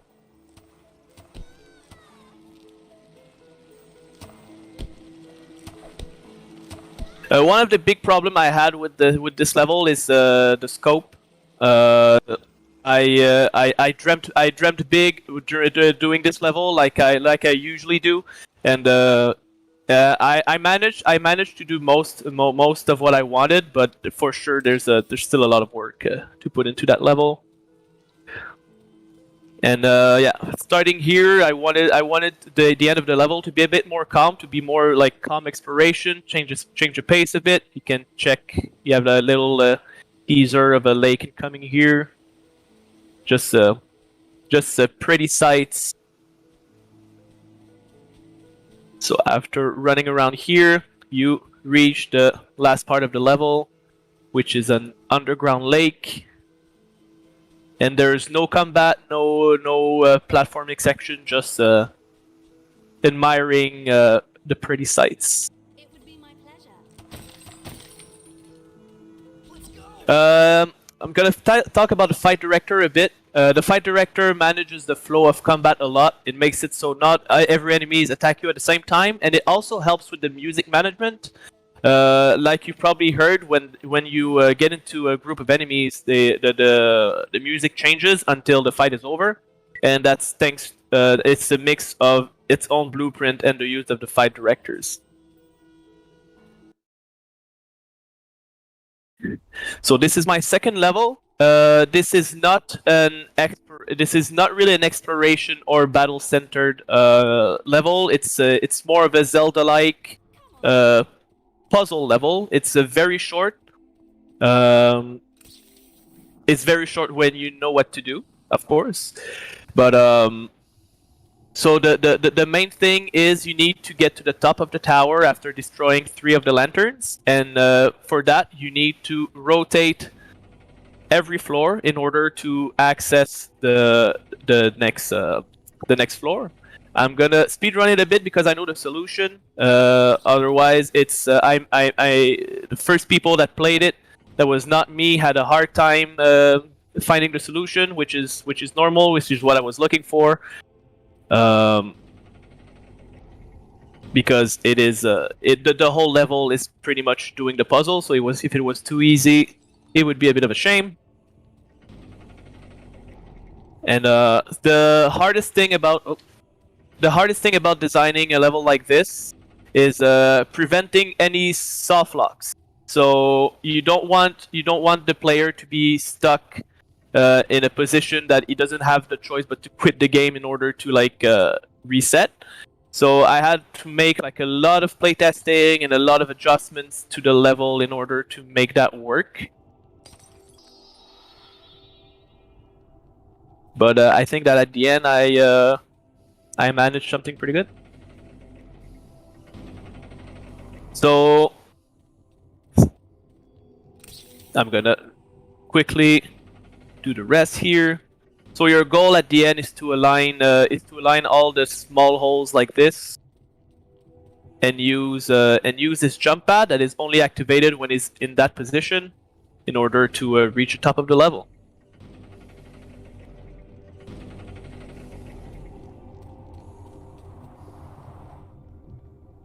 And then we're out.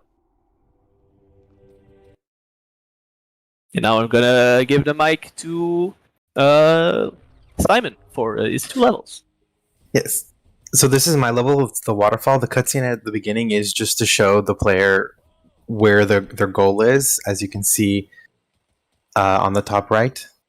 So the gates are are shout out to Gab, were created by Gab, and this level is strongly combat and puzzle related.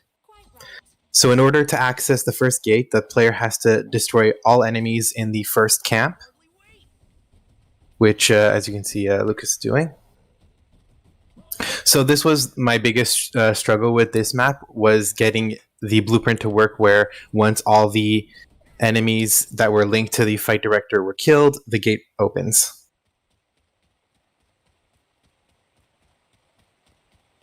So past this is the second gate. And with the first, the player has to kill all of the enemies within the camp. A little lag here. Yep. Oh, what? Oh, whoa, what? Okay, What well, happened this there? is the volcano, Oh, but no. why are you here? The heck? Yeah, okay, make sure to check that I later. have no idea what just happened there, but I keep guess going. I'll be talking about the volcano now. So this is our last. This is our last map. The goal of this map is to escape the volcano before the lava rises and kills the player. So this one is mostly parkour, and with a mix of a lot of combat. This is our final level. oh no! As you I can didn't practice. I didn't practice it. see, so now Lucas has died. Yeah, the music Okay. is just to give a really hardcore environment. So yes, it's mostly platforming, lava kills. The player can skip through the enemies, however, they might get attacked by those flying enemies. So this gives the player more rush, so they have to either kill them or they'll have to deal with a lot of attacks. So then up here is the last area where the player has to cross through this bridge with falling platforms. So they really have to time it right, or else they will die. Like that. Yeah, well, I died again. Since I'm the one playing now, I'm gonna practice this level so I don't die like this. I believe in you. Thank you, Simon. Yes, so I did. So the level design was me for the inside, which is the inside of the volcano. However, as you'll see once Lucas reaches the top, the outskirts of the level was designed by Vishal. Shout out. So these rocks also fall once the player stays on them for too long. Oh. Oh. You can do this. Geronimo.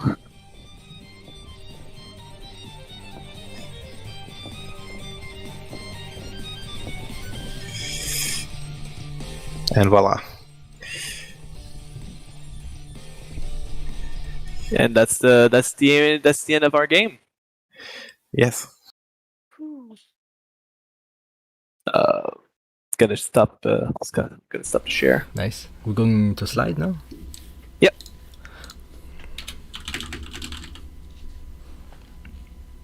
So does somebody want to share the screen or? Oh, the DAF is on it.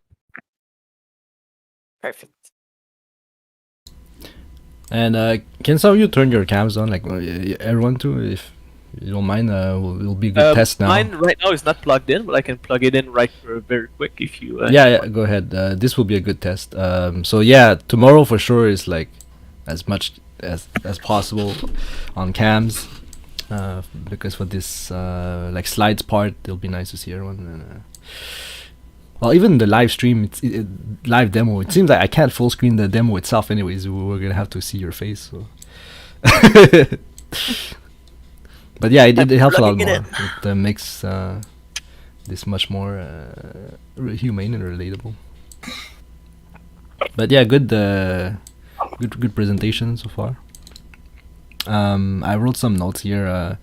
It is nice to have backup presenters for sure. Like suppose like Lucas just disappears, you know, someone has to present, has to do the live demo. I guess there's Vishal, so at least like Vishal, Lucas, yeah, Vishal, you'll be the backup, I guess, and yeah. Yeah. For the HP bar, there's one enemy. It seems that is not aligned yet. Everything else seemed good, right? Which enemy? Sorry. There's one enemy that the HP bar doesn't align to the camera yet. I think you're aware of that. Double check. You did not see it? Okay, okay. Which one is it? Do you know? I think it's the melee one. The melee one? Okay. I'll check. Everything else looked good. But yeah, then two more small notes. I think Lucas, your pacing is really good for this. Sometimes like you do action stuff. Sometimes you stop to talk. I think it's really good. There's also a really good balance about like talking about the gameplay, but also dev difficulties and stuff like that. Like you integrate talking about the development and the live demo really well. I think that's good. And failing is okay too. I actually, to be honest, I think because you failed like a few times, it felt more like stressful and exciting. So to be honest, like maybe it's good to script failing too. Like I think it adds something. Like not just that like it feels less scripted to fail, but it does feel kind of like a little bit stressful and stuff. So that was good. We adjusted a lot of the enemies actually to die less, to make sure to die less. Yeah. Because we didn't want to like die and have to like redo the levels again and again. So we for this demo we removed a lot of the enemies. Okay. Make it, No, it's good. It's good. It's good. I think the content of the game itself shown now is good. All right, go ahead with your slides. All right, so these are some of the props that I have done for the game. Actually, we skipped the showroom. Oh yeah. We could just do showroom instead of. Yeah. I already have it open. Showroom So. instead of those slides. Yeah. Okay. Perfect. Yep, there you go.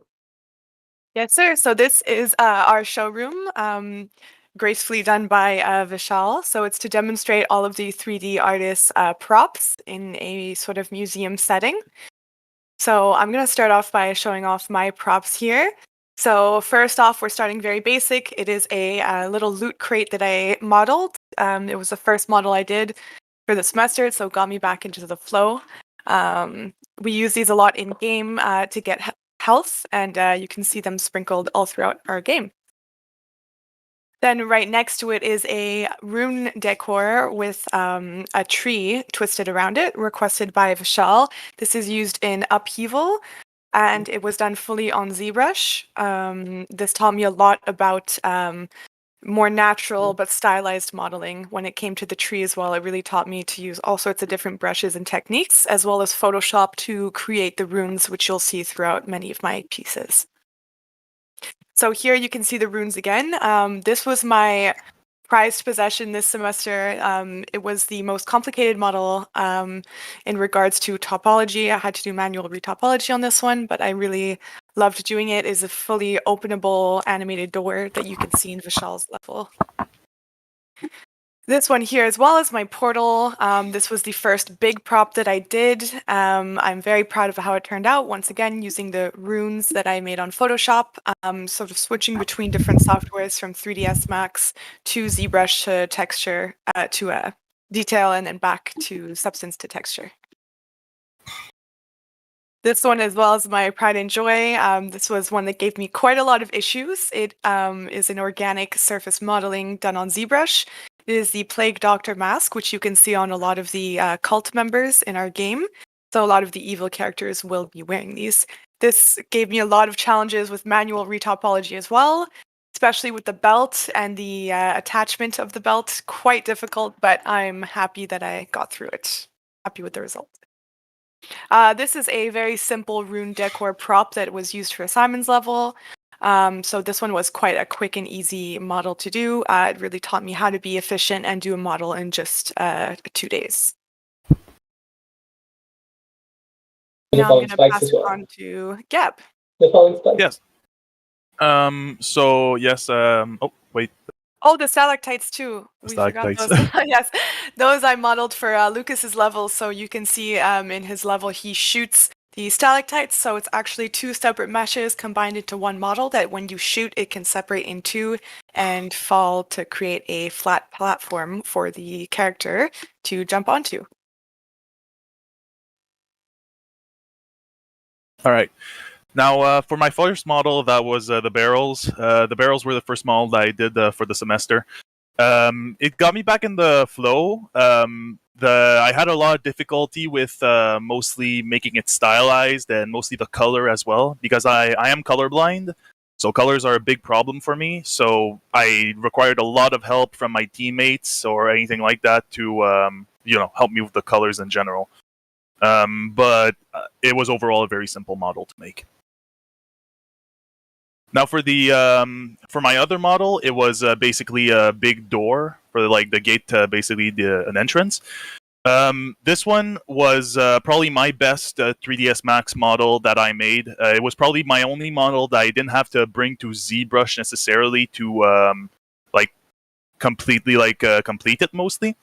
And as I was making it, I had to make it into 3 separate pieces. Basically, the gate, the door frame, and the 2 doors to allow animation. For my next model now, I have a crystal and an emerald. The emerald, of course, inspired by Legend of Zelda. But my crystal, basically, it was a very simple model. I inspired myself mostly from fractals and stuff like that. But since I had a lot of an experience on ZBrush at first, it caused me a lot of trouble to sculpt the shape to make it look like, well, an actual crystal, like kind of cubic and such. But thanks to that, I managed to learn a lot of different tools on ZBrush, and it allowed me to make my other models.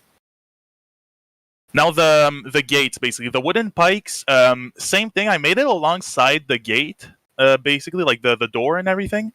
So it was same thing. Like I mostly remained on 3ds Max for that one. It was a quite simple model to make. I mostly used a pencil actually for a slight reference, at least to get kind of like the shape right and everything.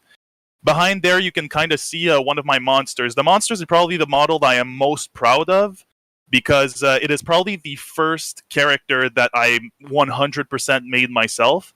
It was a tough process. It took long to make, but I drew basically the reference myself. I drew the reference and I made the character, and it was a tough process, but now that I made it, I know that I can do it again, and I can do it much better now.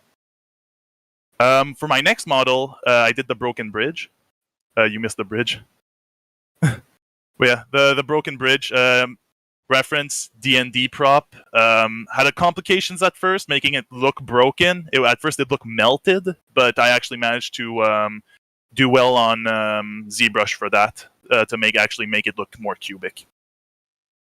Now after that, this one is probably the model I'm most proud of. It is the Oni skull, probably the most fun to make model. Basically this is the only model that was 100% made on ZBrush for me. It was hard to make at first, but thanks to it, I managed to get a lot of experience on ZBrush. And on top of that, I did retopology on it, which taught me a lot about retopology. And after doing that, I feel like I can pretty much retopologize everything. Yeah, it's like it allowed me to learn a lot about attention to detail and everything. So I am very proud of this model. Now I'll be passing it to Kat. Okay, so I modeled Orin's arrows. It was a simple model to make in 3ds Max. I was inspired by fantasy arrows that I found online and textured it in Substance Painter. That's pretty much it.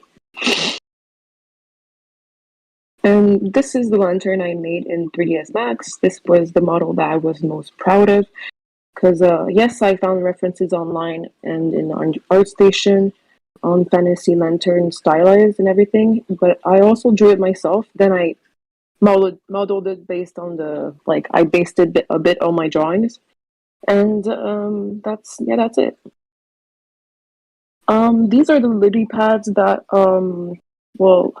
I think it was in Lucas's level. I'm not pretty sure, but yeah, they were like the main platforms, like as you guys saw, and I was most proud of the texture that I made. It was a well detailed texture for a nice a lily pad, and yeah, that's pretty much it. This was the rock platform. I don't know why is the material missing, but that's okay. In the game it looks well detailed, the rock texture, and yeah, this one I was proud of mostly because of the details in ZBrush and also the texture. That's it. And yeah, that's it. I forgot your sword, by the way, Gab. That's my bad. No, that's fine. The sword basically, it's I inspired myself mostly from any like standard RPG big blade and everything like that. I'm more used to making like these standard like knight swords and katanas and everything like that. So this was really my first attempt at making like I'm gonna do something a bit like more different than what I usually do. So like for example, the big hole in the middle, never really did stuff like that on my swords and everything. So I figured I'd try it out. So I felt it was a good step in the right direction for me. All right, good stuff, guys. Oh, so that was our little show. You want to go ahead with the challenges, Lucas, or? Yeah. So I'm gonna talk a bit about the challenges that we faced during the project. As a team, in general, one of our big problems that we had a hard time getting the whole team together. Since we're quite a big team, we're 6 people. I think we're like technically the biggest team in here. And we all have like personal responsibilities. We all have jobs and life situations. So it was hard for us to find time to be all there together. Even like in class, some people were working during class time, so it was a bit hard. Overall motivation. We tried our best to keep us motivated by staying on Discord, on chat, and while chatting and sharing our progress and sharing our screen while we're working. Because solely working alone was a bit hard at times, especially since it's basically an unpaid job that we're doing. It was a full-time thing, and keeping ourselves motivated throughout was a kind of a big challenge. I already mentioned the work and life balance. Like I said, working on this project while having personal problems and jobs to do was also very hard. And I think prioritizing tasks. Sorry, was also a challenge that we faced. I think we did stuff that especially in the designer side, we did things that were less important. I think we concentrated like on polish sometimes before troubleshooting problems that we had for a long time, which leads to problems that we have even in the demo today, such as collision problems and stuff like that. Can switch. On the designer side, what we made a couple mistakes that allowed us to learn from them. One of them is instead of using behavior trees for AIs, we use blueprints, like I mentioned earlier, which is it works. I mean, it works, but since we're not really familiar with behavior trees, we decided to go with blueprints instead. But I think it kind of bite us at the end, because it's very hard to keep everything organized when there's a lot of behaviors, and behavior trees are optimal to deal with the behavior of AIs, and we'll take the time for sure after if you continue to work on this project, for sure all the AIs are going to be scrapped and redone with behavior trees. That's for sure. You can go back. Yeah. So one of other challenges was working on already made assets. The Paragon character, especially with the Paragon characters, I mean, they're amazing assets. The quality is incredible. Their animation is very good. But implementing our own logic inside a pre-existing asset was a harder challenge than we expected. We had a lot of animation-related problems that were very hard to troubleshoot. We had, like, for example, we encountered a problem where when we switch in between characters, even though like the blueprint was flawless, there was still like material problems, and it was all related to curves inside the animations, and it was things that were like out of our out of our knowledge. We had to ask Felix for a lot of help on there because it was things that we wouldn't thought of in a million years. And I think lack of planning and unrealistic scope for certain levels and the game in general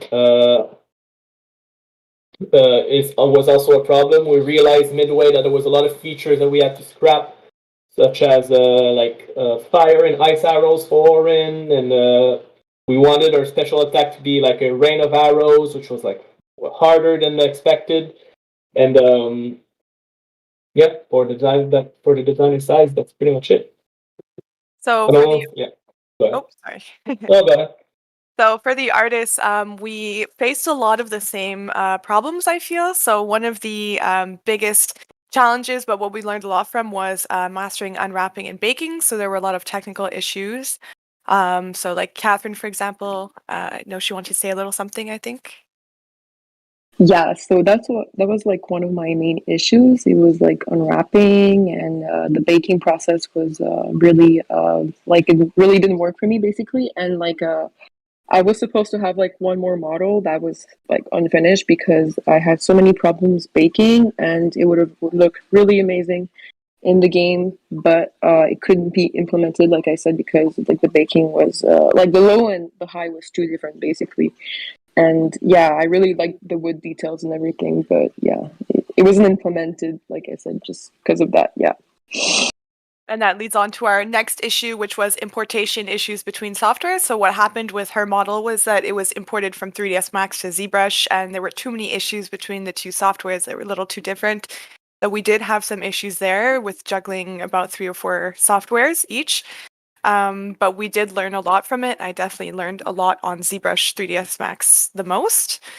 Another challenge was performing the manual retopology. So we all really loved ZBrush and what kind of detail and freedom it gave us, but manual retopology is quite the challenge. So we all had to go through that, and but we learned a lot about optimization and proper polygon placement and poly counts and all of that. As well as our final challenge was creating bigger models and more complex models than we were used to without the help from a 3D art teacher. So when we had trouble, we had to either communicate with each other on our own, try to figure it out, or rely on the internet. Or in my case, I had a tutor, so we would ask him. But other than that, we learned a lot to be independent and ask each other for help. So we learned a lot about troubleshooting on our own as well. That's it. Thank you guys for listening. Thank you for our messy rehearsal. Good stuff. Good stuff. Let me see my notes. First of all, good showcase level. I did not expect that. That was really good. I think there's still some props missing in there. We're gonna. Yeah. I'll add them in, yeah, and I'll just swap some mats. But yeah. And I saw some tombstones, I think, or something, but no one talked about it. Yeah, that was a quick model I made. I kind of brushed over them, but it was. But in general, it was quite good. I did like that. Like for some props, you added water, and like for the skull, you added like some lava under it. Yeah, it did add some flair to it. Yeah. The showroom itself, I guess, like when we practice later tonight, we'll try to get more like concise talking points, so we don't skip through anything, and they're straight to the point, I guess. But. No. Yeah, but it is nice. Like it really shows like okay, this person did this, and it's clear. And it's nice, yeah, to see them also like in a non-combat situation to just look at the work and appreciate it. So that's really good for sure. Yeah, we wanted them in engine instead of just showing pictures on a slide. I think it's a better rendition of the work they've done. Yeah, no, for sure.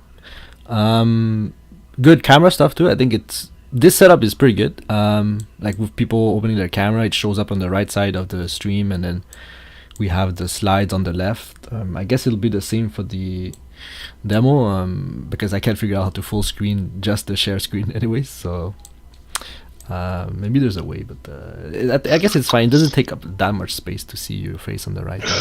So I guess to confirm, Felix will I guess Lucas will stream gameplay and I'll do Yeah. slides since I guess my streaming is terrible. Yeah. But it is good to have you as a backup, like in case Yeah. a power outage at Lucas' place or something, you know. Like. Yeah, for sure. And I want to say the same thing for Vong's team too, like the unemployed. Like as you plan things, I always make sure that there's a backup. Like if there's a power outage at someone's place, it's like really possible, especially lately with like, strong winds and stuff. Okay, what else? Yeah, a small tip for the Windows bar. If you're showing your screen, if you have two monitors, you can drag your Windows bar to the other monitor. That's why I do when streaming, so you don't see like some stuff. Plus, if some pop-up happens, usually it happens on the monitor that has the Windows bar, so you can just drag it to the other monitor. Yeah, cool. Thank you, man. The other thing is, you can also discuss with each other if showing the trailer at the start is good, or if you want to show at the end. It would have a little bit of impact to show it at the end too, because it's nice to finish on it. Well, It's kinda hype.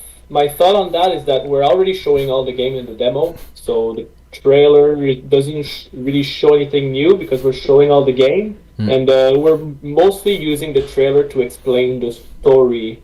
Since we don't have like narration inside our levels yet, we're using the trailer as our narration for the game.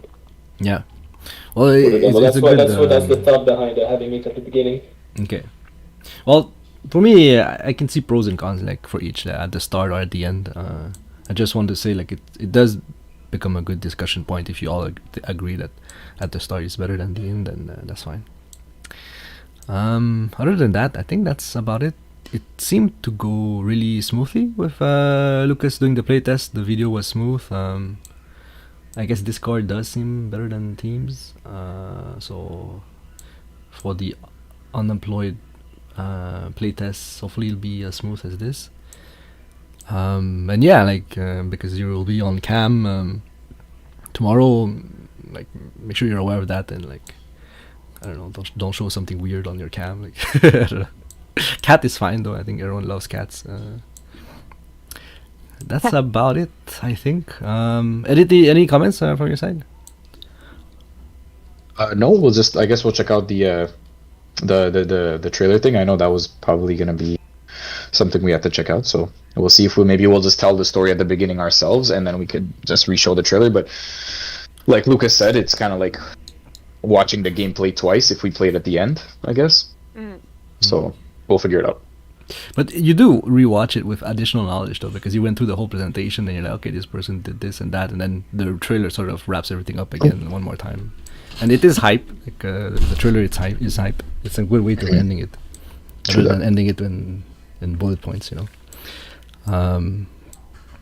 But yeah, yeah, and make sure to rewatch this too. Maybe it can help you like figure out what more you think you want to improve. Like the live stream will be turned into a video. That's how YouTube works. Was the demo too long, by the way? Good point. I'm not sure at the time where you start, but here would be a bit long. But I'm not sure if it's like because I talked too much at the start or we spent too much time figuring stream out stuff out. But now it's 12:20, and it should not be 12:20. It should be more like just 12. No, but we spend a lot of time. But for you, we'll know by looking at the recording. Yeah, just look at when your team starts, and then. But you did lose time switching streams too, because we started with Vishal and then you had to change to you and stuff. Yeah. If you had to cut down on time, I'd say what would be interesting in your presentation is to talk more when you're in the showroom. Like when you talk about artist difficulties, you could still be in the showroom and be like, like this door here, it took a lot of retopology to make it work well, and like that fits into what you wanted to say anyways with the bullet points. Plus, it's much more interesting to look at the showroom than to look at bullet points.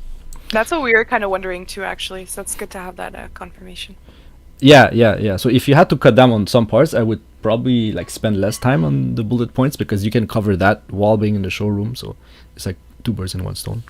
And Yeah, I guess we'll just you could have it open on the side or something, and then yeah, just yeah, stay in and, the showroom. and Yeah. you did mention some of it too on the showroom. You said like, yeah, this Thor was really hard on retopology, and Exactly. yeah, same with Gab. Gab said like, yeah, my bridge it felt like melting, but I made it better afterwards to be more like broken stuff. So you did mention some challenges while being in the showroom, and I think that's quite good and much better integrated than being on a slide on its own. I had a lot more in my text. It's just that I was scared that I was gonna draw it out for too long and like waste time for my team. Ranking. Yeah. Yeah, well, we don't want to. I didn't want to hog the. Yeah, Well, just figure it out. For the real presentation, like tomorrow, I mean, we all have like, since we're 6, we should all actually have 10 minutes exactly. Like we should all be like 10 minutes flat. So I guess we'll just organize it a bit better, and that'll just make our hour, I guess. Yeah. Yep. I think it's totally fine too if someone uses more time and then someone uses less time. It's like for sure super hard to break things down evenly, and at the same time Lucas, like, because he manages more Sana and Tusk, he has a more of an overview of the whole project and then can talk more about like project wide challenges and stuff like that, so it kind of makes sense for him to talk a bit more. But yeah, good stuff. Any last comments or anything? Negative. Not Negative, for no. me. Okay. We'll polish the slides, and we'll organize a bit more our messy presentation, and then we'll be ready for tomorrow. No, it's all good. It's really good. Thanks for the feedback too, him. Yeah, Yes. no problem. And I think Olivier has seen a lot of this too. If you have anything for him, you can message him. But yeah, I think Send just us notes, Oliver. yeah, just make sure. Yeah, everyone's cam ready tomorrow. I should have said that when unemployed team was still here, but I think some of you are in the chat there. So like Vong, Yeah, I well- saw Vong chat. So make sure Vong, your team is aware of the camera. Oh, he's there. Also just a random question. It's off topic. Yeah, go ahead. Are like there's the other teams are presenting. What? Sorry, you Are cut. the other teams presenting after us? Like Yeah, there's a lunch break first, and then okay. they go at 1, I think. Okay, cool. Just wondering. I'll make sure to clean my room as well, so it looks more organized presentation. It's okay. Everyone And knows we're in dress more nicely. in a COVID situation. I know there's one team that's a bit intense in Oliver's group. They're like all in suits. I don't expect that from you guys, but you can if you want. I mean, why not? Why not? It's a big opportunity. It's a big opportunity. Okay. Why not look organized? Okay. Yeah, we'll but, dress it's well good. for tomorrow. Yeah, Yeah. dress to impress. Yeah, I mean, we can. Why not? Okay. Well, yeah, good stuff. Anyways, I'll be here if anything comes up. Any last minute request for help. But even today, like even if it looked like very impromptu and improvised, it was already pretty good. Like I had a lot of fun watching this. Oh, thank you very much. It's good. All right. See you guys in a bit, and good stuff. Sounds good. That's good. Thank you. Thank you. Thank you. Yeah. See ya. Thanks. Okay. For, We're gonna stop the stream Split second here. there, I was like, So yeah, well, this will be available in video, and we'll review this, and I'll go over with students what things there are to improve. But yeah, good stuff, guys. See you tomorrow for the real one.